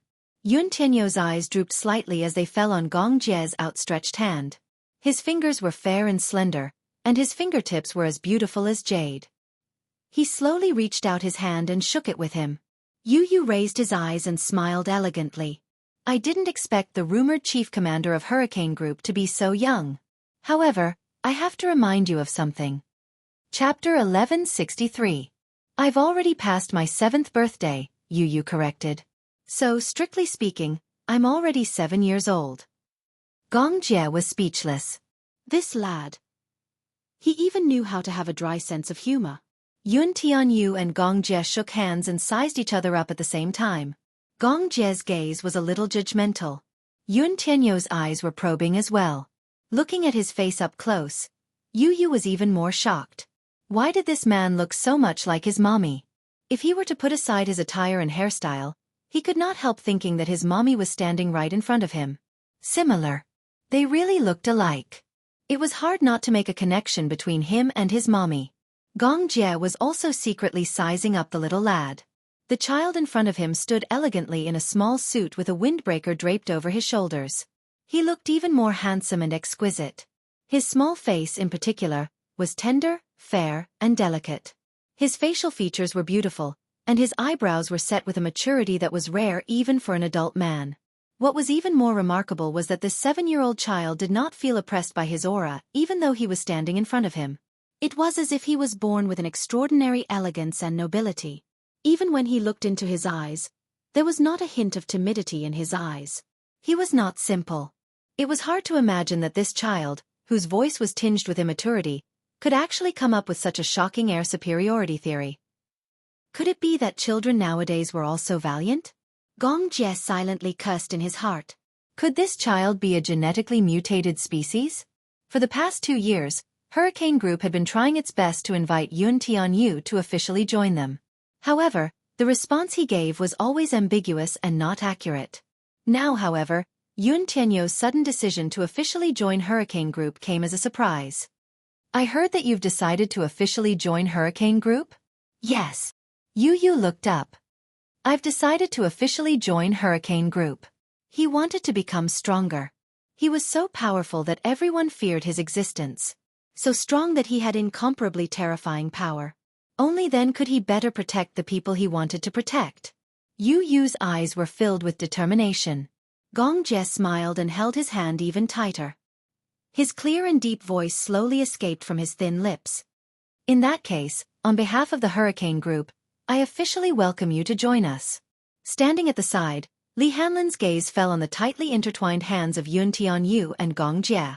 At this moment, he suddenly had an indescribable intuition. His intuition told him that Yun Tianyu would create an era for him once he joined Hurricane. An era that belonged to Yun Tianyu. Although this child was still young, his body seemed to contain endless energy. He believed that the future Hurricane Group would belong to him. Dishing Financial Group. Mu Yaja walked all the way into the CEO's office. As he walked, a terrifying and gloomy aura overflowed from his body. The staff at the side retreated one after another, intimidated by his aura. In the CEO's office, Minyu had been waiting for a long time with a nervous and anxious look. Mu Yaja casually threw his jacket on the sofa and glanced at him with furrowed brows. What's that in your hand? The moment he entered the room, he keenly noticed a stack of envelopes in Minyu's hand. He could not help feeling suspicious. Chapter 1164. Mu Yaja took the envelope and opened it. A few photos fell out of the envelope. He picked up the photo and glanced at it. His eyes were instantly dyed with a bit of gloominess, and his brows were tightly knitted together. In the photo, there was a woman with her arms hung high in the air with chains. On his wrist, the blood stain caused by the tight grip was particularly eye-catching. The background was a dark warehouse. With the flash, he could vaguely see the dust flying in the air. Yun Shishi's face was stained with blood. She was clenching her teeth stubbornly. He could imagine how miserable she was from the bloodstains on her body. However, he couldn't imagine what she had gone through. Perhaps it was a scene that he didn't dare to imagine. Mu Yaja sucked in a deep breath of cold air and gripped the photo tightly. His eyes were as dark as a black fog. When his gaze landed on Yun Shishi's white dress, which was stained with blood, in the photo, his eyes turned even redder. Who sent this photo over? He looked up and stared at Minyu coldly. Even Minyu, who had always been by his side and was used to his terrifying aura, was shocked by his gaze. Boss, this letter was sent by a courier. Minyu paused for a moment and continued, we have the person under control. However, it seems that we can't get any clues from him. Is there nothing else other than this letter? Yes, there's only this letter. There are only a few photos in the letter. Minyu was stunned. He looked at Mu Yaja's cold face and immediately said in a deep voice, "Boss, please calm down first. Looking at the current situation, it is very likely that this is no ordinary kidnapping." However, Mu Yaja was calmer than he thought. He sat back at his desk and threw the photos on the table with a deep frown. "I know." Minyu was stunned. However, he slowly said, "This person is targeting me." "Boss, what do you mean by that?" "I don't quite understand." Mu Yaja frowned and said slowly, "What he wants is with me. Naturally, he must have some important bargaining chips in his hands to get what he wants from me." However, Minyu was still confused. After thinking about it carefully, he suddenly realized something. "Boss, do you mean that you've already guessed the motive of the mastermind?" He's finally made his move. Mu Yaja pursed his lips tightly, his eyes becoming increasingly gloomy. Minyu frowned and looked at him. Mu Yaja's voice was very deep and low. From his stiff expression and his white knuckles, it was clear that he was trying his best to restrain his anger so that he wouldn't lose his mind. The only reason he sent these photos was to provoke him. Provoking him. Angering him. The angrier he was, the more out of control he was, the more they wanted him to be. Mu Yaja closed his eyes and forced himself to calm down. Especially at times like this, he had to be even calmer in order to stabilize the situation. However, when he received an unfamiliar email that night, he couldn't calm down anymore. On the computer screen was the side profile of a child. The child's delicate little face was covered in blood. Mu Yaja's heart felt as if it had been hit by a hammer. It was so painful that he almost suffocated. What came over from all directions was endless anger and pity. Chapter 1165. He stared coldly at the photo on the screen and clenched his fists so tightly that his knuckles cracked. His handsome face instantly paled to the point that it was outrageous. He recognized at a glance that the bloodied child in the photo was none other than Mu Yi-chen. "Follow this IP address and investigate," Mu Yaja ordered coldly. Upon receiving the order, Minyu immediately investigated. Mu Yaja looked at the screen again and saw that Mu Yi-chen's hands were tied and his entire body was suspended in mid-air. The photo only showed his upper body, but even so, one could clearly see the whip marks all over his body. His white shirt was stained red with blood and was tattered. Especially the wound on his abdomen, it was frighteningly deep. It was a bloody mess. It was unknown what kind of whipping he had suffered. His entire body was covered in cuts and bruises. It was a ghastly sight. What kind of cruel torture did he suffer to end up in such a sorry state? Looking at his pink face again, his eyes were half opened. His originally clear and beautiful eyes were covered by his messy forehead hair. However, the gaze that shot out from his eyes was cold and dark, revealing a bloodthirsty chill. Even so, even though he was in a sorry state, it did not affect his elegant and arrogant demeanor. He tried his best to maintain a calm expression, but from his eyes, one could see that he was trying his best to endure. He was enduring the pain all over his body. Even though he was covered in blood, he did not show any signs of weakness or even pain in his eyes. No matter how terrible the torture was, he did not seem to lose his arrogant and elegant demeanor. The corners of his lips curved into a casual smile, but there was a hint of sarcasm on his beautiful face. He was proud and unruly. No one could blaspheme his kingly demeanor. Mu Yi-chen had never suffered like this before. Even when he was in the special training camp, he had never suffered such inhumane torture. Who was so cruel and merciless? Damn it! Mu Yaja slammed his fist on the table, causing the solid wood surface to crack a few times due to his forceful punch. Laji headquarters. Gong Jie sat in the CEO's office, still unable to calm his astonishment. The CEO's office in front of him was full of technology. It was unimaginable that this company was on the verge of bankruptcy a few years ago, with its assets in tatters. When they acquired Laji and put the company under Yun Tianyou's name, they did so with a playful attitude. Firstly, Hurricane Group wanted to see how this genius youngster would perform in front of a company that had lost all prospects and development potential. Secondly, they wanted to train this arrogant lad.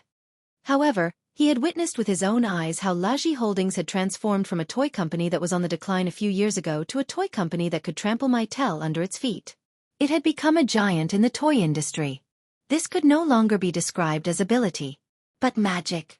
If she had not seen it with her own eyes, it would have been hard to imagine that this little munchkin was hiding such a terrifying demonic power. How did he do it? It was truly unimaginable. There was too much mysterious potential in this child, which made him want to explore it. Chapter 1166.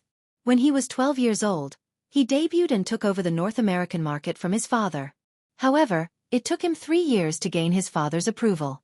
This child, however, actually managed to turn Laji, which was initially in decline, into the leading toy supplier in one fell swoop. Not simple.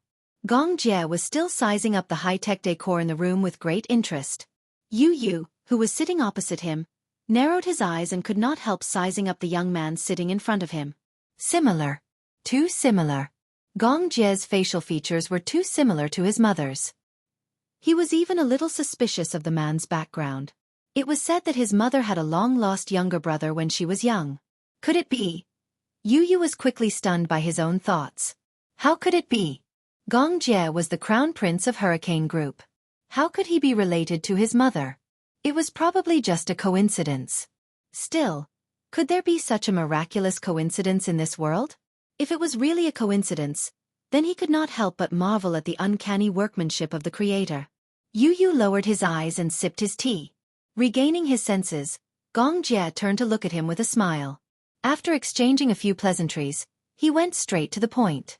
As a necessary part of the agreement, there are a few documents that I hope you can look through and sign. He lightly clapped his hands. His accompanying assistant walked to his side and handed him a document. Gong Jie passed the document to Yun Tianyu. Yu Yu picked up the document and scanned it. He could not help but marvel at Hurricane Group's extravagance.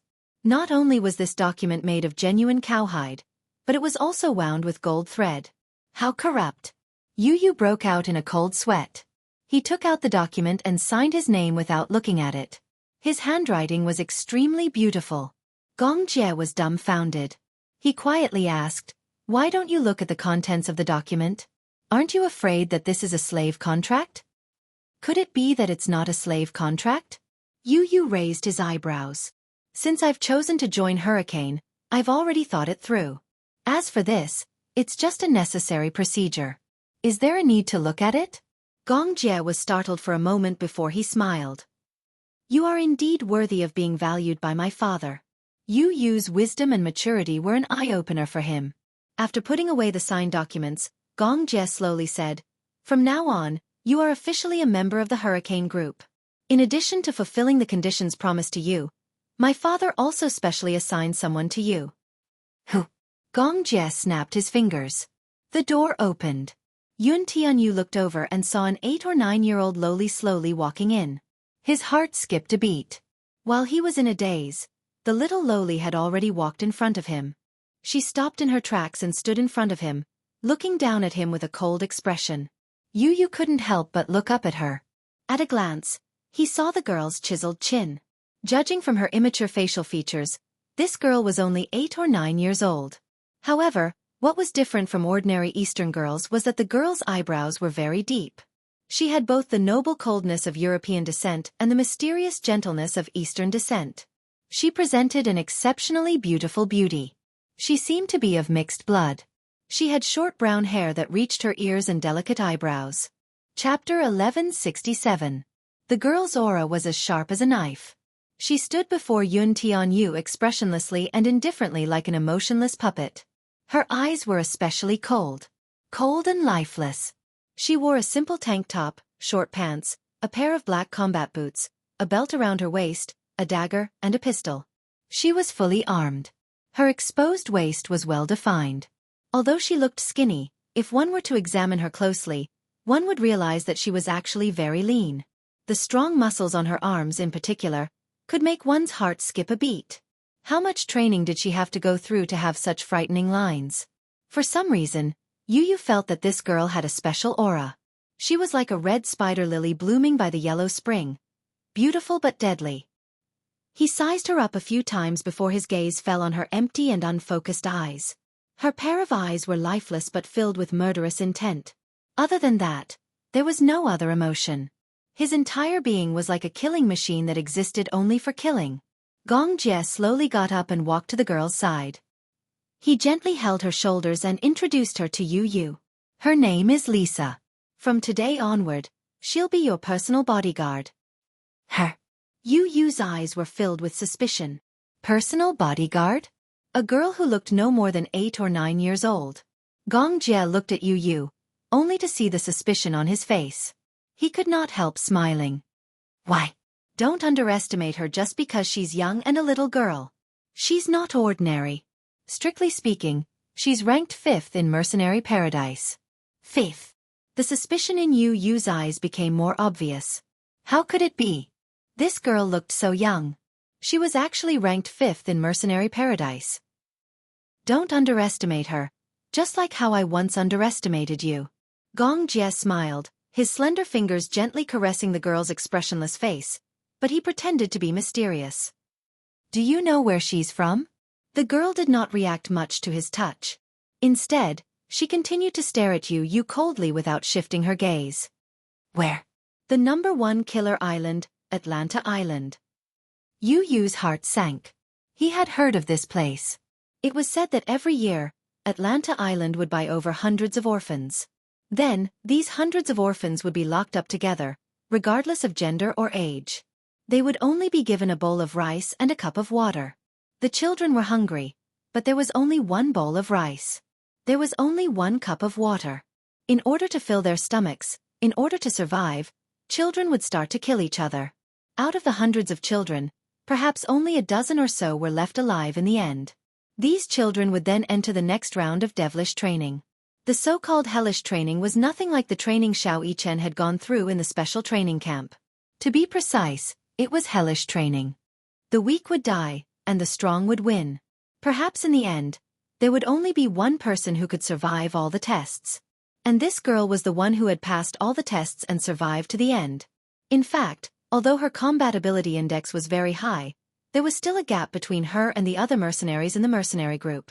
The reason why she was ranked 5th in Mercenary Paradise was that the combat ability ranking was based on the success rate of missions. Chapter 1168. Although Lisa was not the strongest, she was not the strongest. However, she was definitely the best as a loyalist. After all, who would be wary of a little girl? Hence, she rarely failed any of her missions. To be able to fight her way out of 500 children and survive until the end, she definitely had unimaginable willpower and combat power. Gong Jie lowered his eyes and smiled. He lowered his head and said to the girl, Lisa, from now on, he is your master. You must submit to him. You must not betray or abandon him. You must protect him with your life. Yes. Lisa turned her gaze slightly and fixed it on Yu Yu's face. She said in a cold and mechanical voice, From now on, you are Lisa's master. I will protect you with my life. I will be loyal to you. I will not betray or abandon you. Yu Yu's eyes widened. He felt a little strange. He was a man, but he was being protected by a little girl. It felt strange. How is it? Are you satisfied with my father's gift to you? The man's lips curled into a smile. Yu Yu stood up slowly. He stood facing the girl. The girl looked at him. Perhaps it was because he was a little slower, but the girl was actually half a head taller than him. Yu Yu looked at her deeply and smiled. He stretched out his hand elegantly. Please take care of me in the future. The girl looked at his outstretched hand expressionlessly. Then, she stretched out her hand mechanically and shook his hand tightly. Yu Yu's expression changed. The pain from his hand made him frown slightly. This girl's strength was damn strong. Gong Jie saw his expression and was amused. My Xiao Bao. Lisa is so strong. Be careful not to hurt your hand. Lisa, let go. Lisa quickly let go of his hand. When Yu Yu's hand was released, he was shocked to find that his hand was completely bloodless and pale. Lisa was an assassin who had undergone hellish training. She grew up amidst slaughter. When she opened her eyes, all she saw was endless blood and slaughter. Rather than calling her an assassin, it would be more appropriate to describe her as a killing machine. Therefore, she didn't seem to have any emotions or desires. She didn't know how to smile when she was happy. She didn't know how to cry when she was sad. No smile, no tears, no understanding of human emotions, only knowing how to quickly, accurately, and ruthlessly kill people. Therefore, there was no smile on her face, no tears, only an expressionless face. Like a machine. With such a cold personality, he was very suitable to be a death warrior. In ancient times, the so-called men of sacrifice referred to those guards who sold their lives for the nobility for the sake of glory and wealth or to repay a debt of gratitude. Yu had never seen such a child. There was not a single trace of life on her. How old is she? Gong Jie raised a brow and pursed his lips. I don't know, either. When she was first sent here, she didn't have a name, and no one knew how old she was. She only had a code name. Lisa was the name I gave her. After a pause he said, about 8 or 9 years old. Yu furrowed his brows. Li Hanlin suddenly walked over to his side and said in a low voice, Director Yun, the technical department has just intercepted an email. Do you want to take a look at it? Okay, send it to my email. Yun Tianyu walked to his desk and opened his email. The email was quickly sent over. There were 2 photos. In the photos, Mu Yichen was hung up. His body was covered in blood and injuries. It was a ghastly sight, dripping with blood. Yu held his breath. He recognized the child in the photos as Mu Yichen. What happened? How did he? Chapter 1169. At the thought that Mu Yichen might have met with a mishap, Yu stood up anxiously, but he forced himself to calm down and slowly sat back down. Gong Jie walked up behind him and caught sight of this as well. He was secretly shocked, but at the same time, he keenly noticed that the child in the photo looked exactly like Yun Tianyu. Who is this child? My elder brother. Yu sucked in a cold breath and closed his eyes. You have an elder brother? Gong Jie was a little surprised. He looked at the screen and saw the child with his chin raised. His expression was unruly and arrogant, as if a king had arrived. His pair of cold and deep eyes did not show any fear, uneasiness, or bewilderment that a child of his age should have. Instead, there was a stubbornness that came from his bones. In another photo, the child's lips were curled into an elegant and cynical smile. It was hard to imagine how such a young child could endure such extreme pain. There was not a trace of fear on his face, though. Gong Jie touched the bridge of his nose. Did the kids nowadays have to be so tough? Yun Tianyu intercepted the IP address used to send the email and logged into the system interface. His fingers skillfully entered a series of complex commands, and a black page appeared. He entered the IP address used to send the email. However, he found that it was a fake IP address that did not exist. D**a minute. How cunning. Yu pushed the keyboard away and stood up abruptly. He walked to the window in frustration and could not calm himself down for a long time. Li Hanlin suddenly knocked on the door and entered. Director Yun, we've found the suspicious address. Do we need to send men to pursue it? Yu turned around abruptly. Immediately. Right now. Little Yu, do you need me to send my men over? Gong Jie leaned over and asked in a low voice. Yu pursed his lips. It's great that you're willing to send men over. Don't worry. I'll definitely save your man. Gong Jie smiled devilishly. In the underground warehouse, Mu Yichen was suspended in the air. His arms were tightly cuffed, and he had lost all feeling in them. His eyes were tightly shut as if he had fainted. A few men surrounded him. The leader took the lead and splashed a basin of cold salt water on him. Hiss. A sound was heard. Mu Yichen frowned and slowly opened his eyes. The salt water trickled down her hair and dripped onto her cheeks. It seeped into her wounds and then into her eyes. It was so dazzling that his eyes felt bitter and painful. However, he couldn't use his hands to rub it. He could only forcefully shake off the salt water on his face. Pa! A sound was heard. The man slapped her in the face. What are you doing? You're spilling your blood all over me. So dirty. Mu Yichen's face was slapped to the side.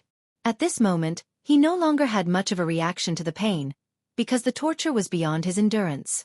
Even the nerves in his body were numb, and he could not feel anything.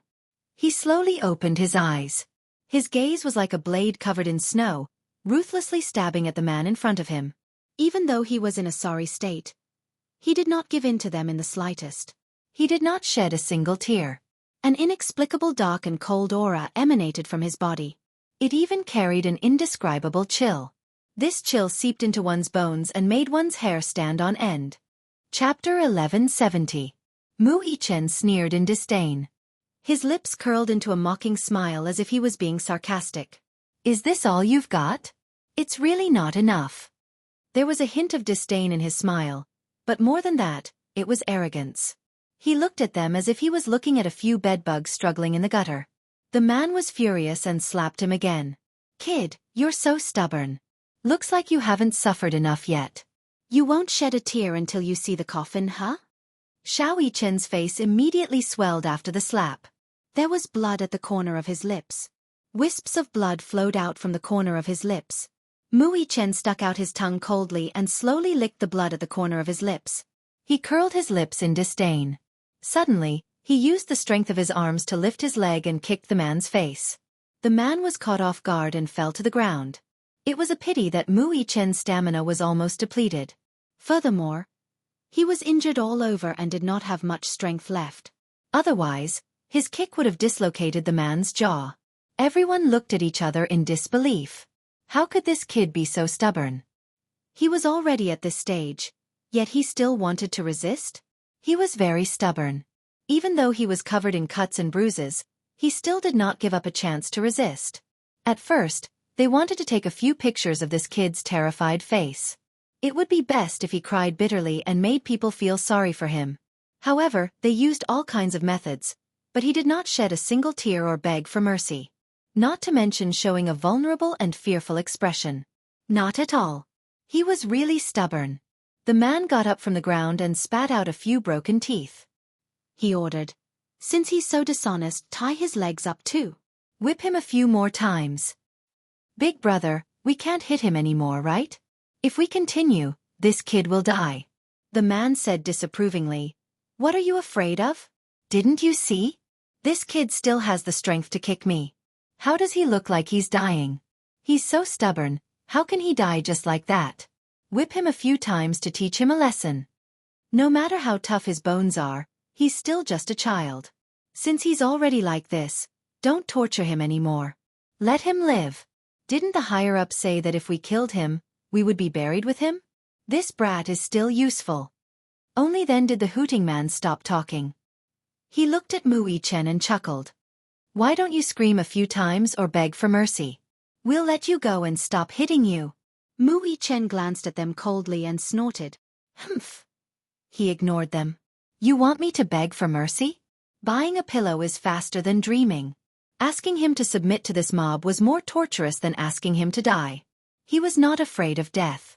However, even though he was in a sorry state, his dignity could not be tarnished. This kid looks so soft and tender. I didn't expect him to be so tough. Haha. The man reached out and touched his face. He couldn't help but pinch his face. Mu Yichen turned his head abruptly, opened his mouth, and bit down hard on the man's hand. Ah! The man screamed like a pig being slaughtered. Mu Yichen bit down so hard that his whole body trembled. "Let go! Let go!" A few men at the side kicked and hit Mu Yichen. Alas, Mu Yichen was adamant and refused to budge. Chapter 1171. The man yelled and kicked at the same time. "Damn brat, let go! Let go!" The other men kicked and hit Mu Yichen. They even reached out to pull his hair. Mu Yichen refused to let go no matter what. He bit the man's hand so hard that he wanted to break the man's bones. The man was in so much pain that his limbs trembled as if he had been electrocuted. In the warehouse, the sound of a pig being slaughtered could be heard. At the side, the other men were anxious. They picked up the whip at the side and whipped him on the back. Slap, slap. "Let go! Damn it! I told you to let go, but you still won't let go." Mu Yichen groaned. He was in so much pain that beads of cold sweat seeped out of his forehead. However, he was a tough guy. Even if his body was stiff from the pain, he braced himself and refused to let go. His eyes were red as if they were stained with blood. He glared at the men in front of him. His gaze was as sharp as a sword, sharp and cold. Blood gushed out from the corner of his lips. He had obviously bitten his hand. The sound of the whip lashing mixed with the men's angry roars and cries of pain. The scene was chaotic. In the iron prison, Yun Shishir was startled by the sound and slowly woke up. She slowly opened her eyes and looked in the direction of the sound. In her hazy vision, what she saw was a blur. She gritted her teeth and shook her head to force herself to be more awake. When the images gradually overlapped and became clear, she suddenly saw a child hanging in mid-air. A few men were surrounding him, punching, kicking, and whipping him fiercely. Yun Shirshir frowned. When she saw the child's handsome facial features stained with blood, she suddenly straightened up nervously and rushed forward. She felt a sharp pain in her wrist. Only then did she realize that she was still trapped in the iron prison. Her hands were chained and she could not move. Xiao Yichen. Yun Shirshir recognized him at once. Seeing this scene, her eyes turned red and she screamed in fear. Yichen! Yichen! Why is he here? Why is Xiao Yichen here? Yun Shirshir was so anxious that her eyes turned red. She struggled violently and shouted crazily. Stop fighting! Stop hitting him! Stop fighting! Stop! Upon hearing this, Mu Yichen was startled. He immediately loosened his grip and turned his head, only to see that Yun Shirshir was already awake in the iron prison. Her hands were constantly struggling, and her face was filled with worry and fear. Mommy! He cried out, but before he could finish his sentence, a whip lashed out at his shoulder. Accompanied by the intense pain of his flesh being torn apart, he let out another muffled groan. Large beads of cold sweat slid down to the corners of his eyes, astringent and itchy. The man who had been bitten by him was finally freed. He fell to the ground and held his bleeding hand. His eyes widened in anger and he cursed. He stood up and grabbed a whip from a person beside him and lashed it at the man fiercely. Mu Yichen let out a muffled groan. His face was tense as he endured the pain. When Yun Shirshir saw this scene, her heart seemed to be torn into pieces and dripping with blood. Although the whip did not land on her body, it was more painful than if it landed on her body. Stop hitting him, stop hitting him. You can hit me, but don't hit him. Stop. Oh, what a strong mother-son relationship. The man laughed softly. His gaze fell on Yun Shirshir, seemingly harboring evil intentions. He lit a cigarette, held it in his mouth, and threw the whip on the ground. Pa! A sound was heard. The sound reverberated throughout the warehouse. Chapter 1172. Mu Yichen caught a glimpse of the man's cold gaze. His eyelids flickered, and an ominous feeling rose in his heart. When the man slowly walked toward Yun Shirshir, Mu Yichen said angrily, What are you doing? Since she asked for it, I must let her have a taste of the whip. Stop. Mu Yichen's face was cold. You can hit me, but you're not allowed to touch my mommy. Mother and son love each other so much. Haha. Look, you bit me so hard.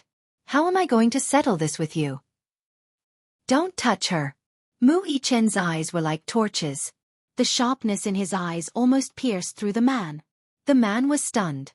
Even he was deeply shocked by this child's desire to protect his mother. This child was only 7 years old. Was he not afraid of pain? Was he not afraid of death? Was he still trying to be brave in this situation? When Yun Shirshir heard this, her heart ached even more. Even when she was tortured, she did not show any weakness on her face. In the end, a trace of grievance appeared on her face as she begged for mercy. Don't hit him. He's still a child, only 7 years old. If you continue to hit him... She did not dare to imagine. What was the limit of a child's endurance? However, a mother and son were connected. When the whip hit him, it hurt her heart. She would rather bear everything for him than watch her own child suffer. The man smiled sinisterly and walked toward Yun Shirshir. Mu Yichen said angrily, Don't hit my mommy. Stop. The shutter door at the door slowly opened. The man was stunned. When he came back to his senses, he saw the scar-faced man walking in. He immediately hid the whip behind him and went to greet him. Boss, why are you here? Didn't I tell you to rest well? We'll be on duty tonight. The scar-faced man glanced at him coldly. Where is he? He's over there. The scar-faced man looked in the direction the man pointed. He saw Mu Yichen hanging high in the air, his body covered in blood. It was as if he had been fished out of a pool of blood. It was a terrible sight. He only took one look and was furious. He went forward and slapped the man to the ground. Who told you to be so ruthless? Didn't I tell you not to torture him? He's so young. You didn't control your strength. What if you kill him?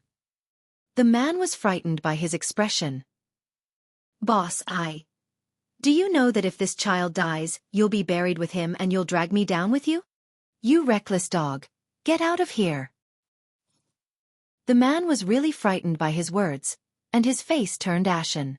What are you waiting for? How many times do you want me to repeat myself? Boss. Get out. Yes, yes, yes, yes. Under the scar-faced man's cold shout, the man scrambled out. The scar-faced man walked up to Mui Chen and glanced at the others. You too, all of you. Boss. The group of subordinates were so scared that they retreated while trembling. The heavy shutter door closed again. Mui Chen opened his eyes weakly. In his blood-red vision, the man walked in front of him and looked at him at the same level. Yun Shusher couldn't help but say nervously, "Don't torture him anymore, I beg you." The scar-faced man ignored her words. He looked up and down at Mui Chen, who was being tortured, and asked expressionlessly, "Boy, does it hurt?" Mui Chen snorted coldly. Obviously, he didn't care about him. Chapter 1173. The scar-faced man smiled. You're so young, but you've got quite the backbone. In his heart, he quite admired this kid. He was actually able to endure so many hardships and did not admit defeat at all. Know your place, okay? Don't move. The scar-faced man warned him and unlocked the shackles on his hands. Once his hands were released, Mui Chen collapsed to the ground in exhaustion. He fell to the ground, but his hands were so numb that he couldn't even lift them, let alone resist. After a long period of confinement, his wrists were badly mutilated. The scar-faced man lifted him up, opened the iron cell, and gently threw him in. Yun Shusher was stunned. This man didn't seem to be making things difficult for them. You. Shut up. Behave yourself. The scar-faced man walked over and unlocked one of the shackles on Yun Shusher's hands. After being released, Yun Shusher hurriedly hugged Xiao Yichen in her arms. She lowered her head to look at his face. Mui Chen, who was in her arms, was already on the verge of death. After 4 hours of torture, he didn't even have the strength to hug Yun Shusher. He only buried his face slightly in her arms and said softly, "Mommy? Mommy is here, Mommy is here." Mui Chen lowered his eyes and murmured sadly, "Yichen couldn't protect Mommy." I'm sorry, Mommy." When Yun Shusher heard this, she was so upset that her heart felt like it was being pricked by needles. Her hands trembled as she hugged him tightly. She was so sad that big drops of tears fell on Mui Chen's face. Mui Chen looked up and tried to reach out to wipe away her tears. He struggled for a while, but his efforts were futile and he could not exert any strength at all. He choked weakly, as if something was stuck in his throat. "Mommy, don't cry, okay?" Her tears fell on his face. The pain was worse than being whipped 100 times. Mui Chen's plea made Yun Shusher's heart ache even more. Why did he have to apologize to her? She should be the one to blame herself. She should be the one apologizing. She was the one who had implicated him. He had implicated this child and caused her to suffer so many unnecessary disasters. Yun Shusher was in so much pain that her heart was about to be torn apart. She hugged Mui Chen tightly, and tears kept falling from her eyes. She was heartbroken. Mui Chen raised his trembling right hand and gently wrapped it around her waist, but he no longer had the strength to say a single word. The knife-scarred man locked the door and stood at the door. Looking at this scene, there was no change in his expression, but his heart was in turmoil. Anyone whose heart was made of flesh and blood would be moved by this scene. He didn't want to be honest. His heart was throbbing with pain because of this scene. Not for any other reason. It was because as a father, he also had a daughter. This scene undoubtedly pierced his heart. Yun Shusher lowered her head and saw that Mui Chen's body was covered in wounds. There was no unscathed skin on his body. There was really no unscathed skin on his body. There wasn't a single spot on his body that was unscathed. Or rather, there were bloodstains all over his body. It was impossible to see how many wounds there were. Mui Chen's face was already soaked in cold sweat. His eyes were stained with blood and sweat. It was a ghastly sight. Yun Shusher's lips trembled. Every time she saw a wound, she felt her heart ache so much that she almost suffocated. "Do you have medicine for wounds?"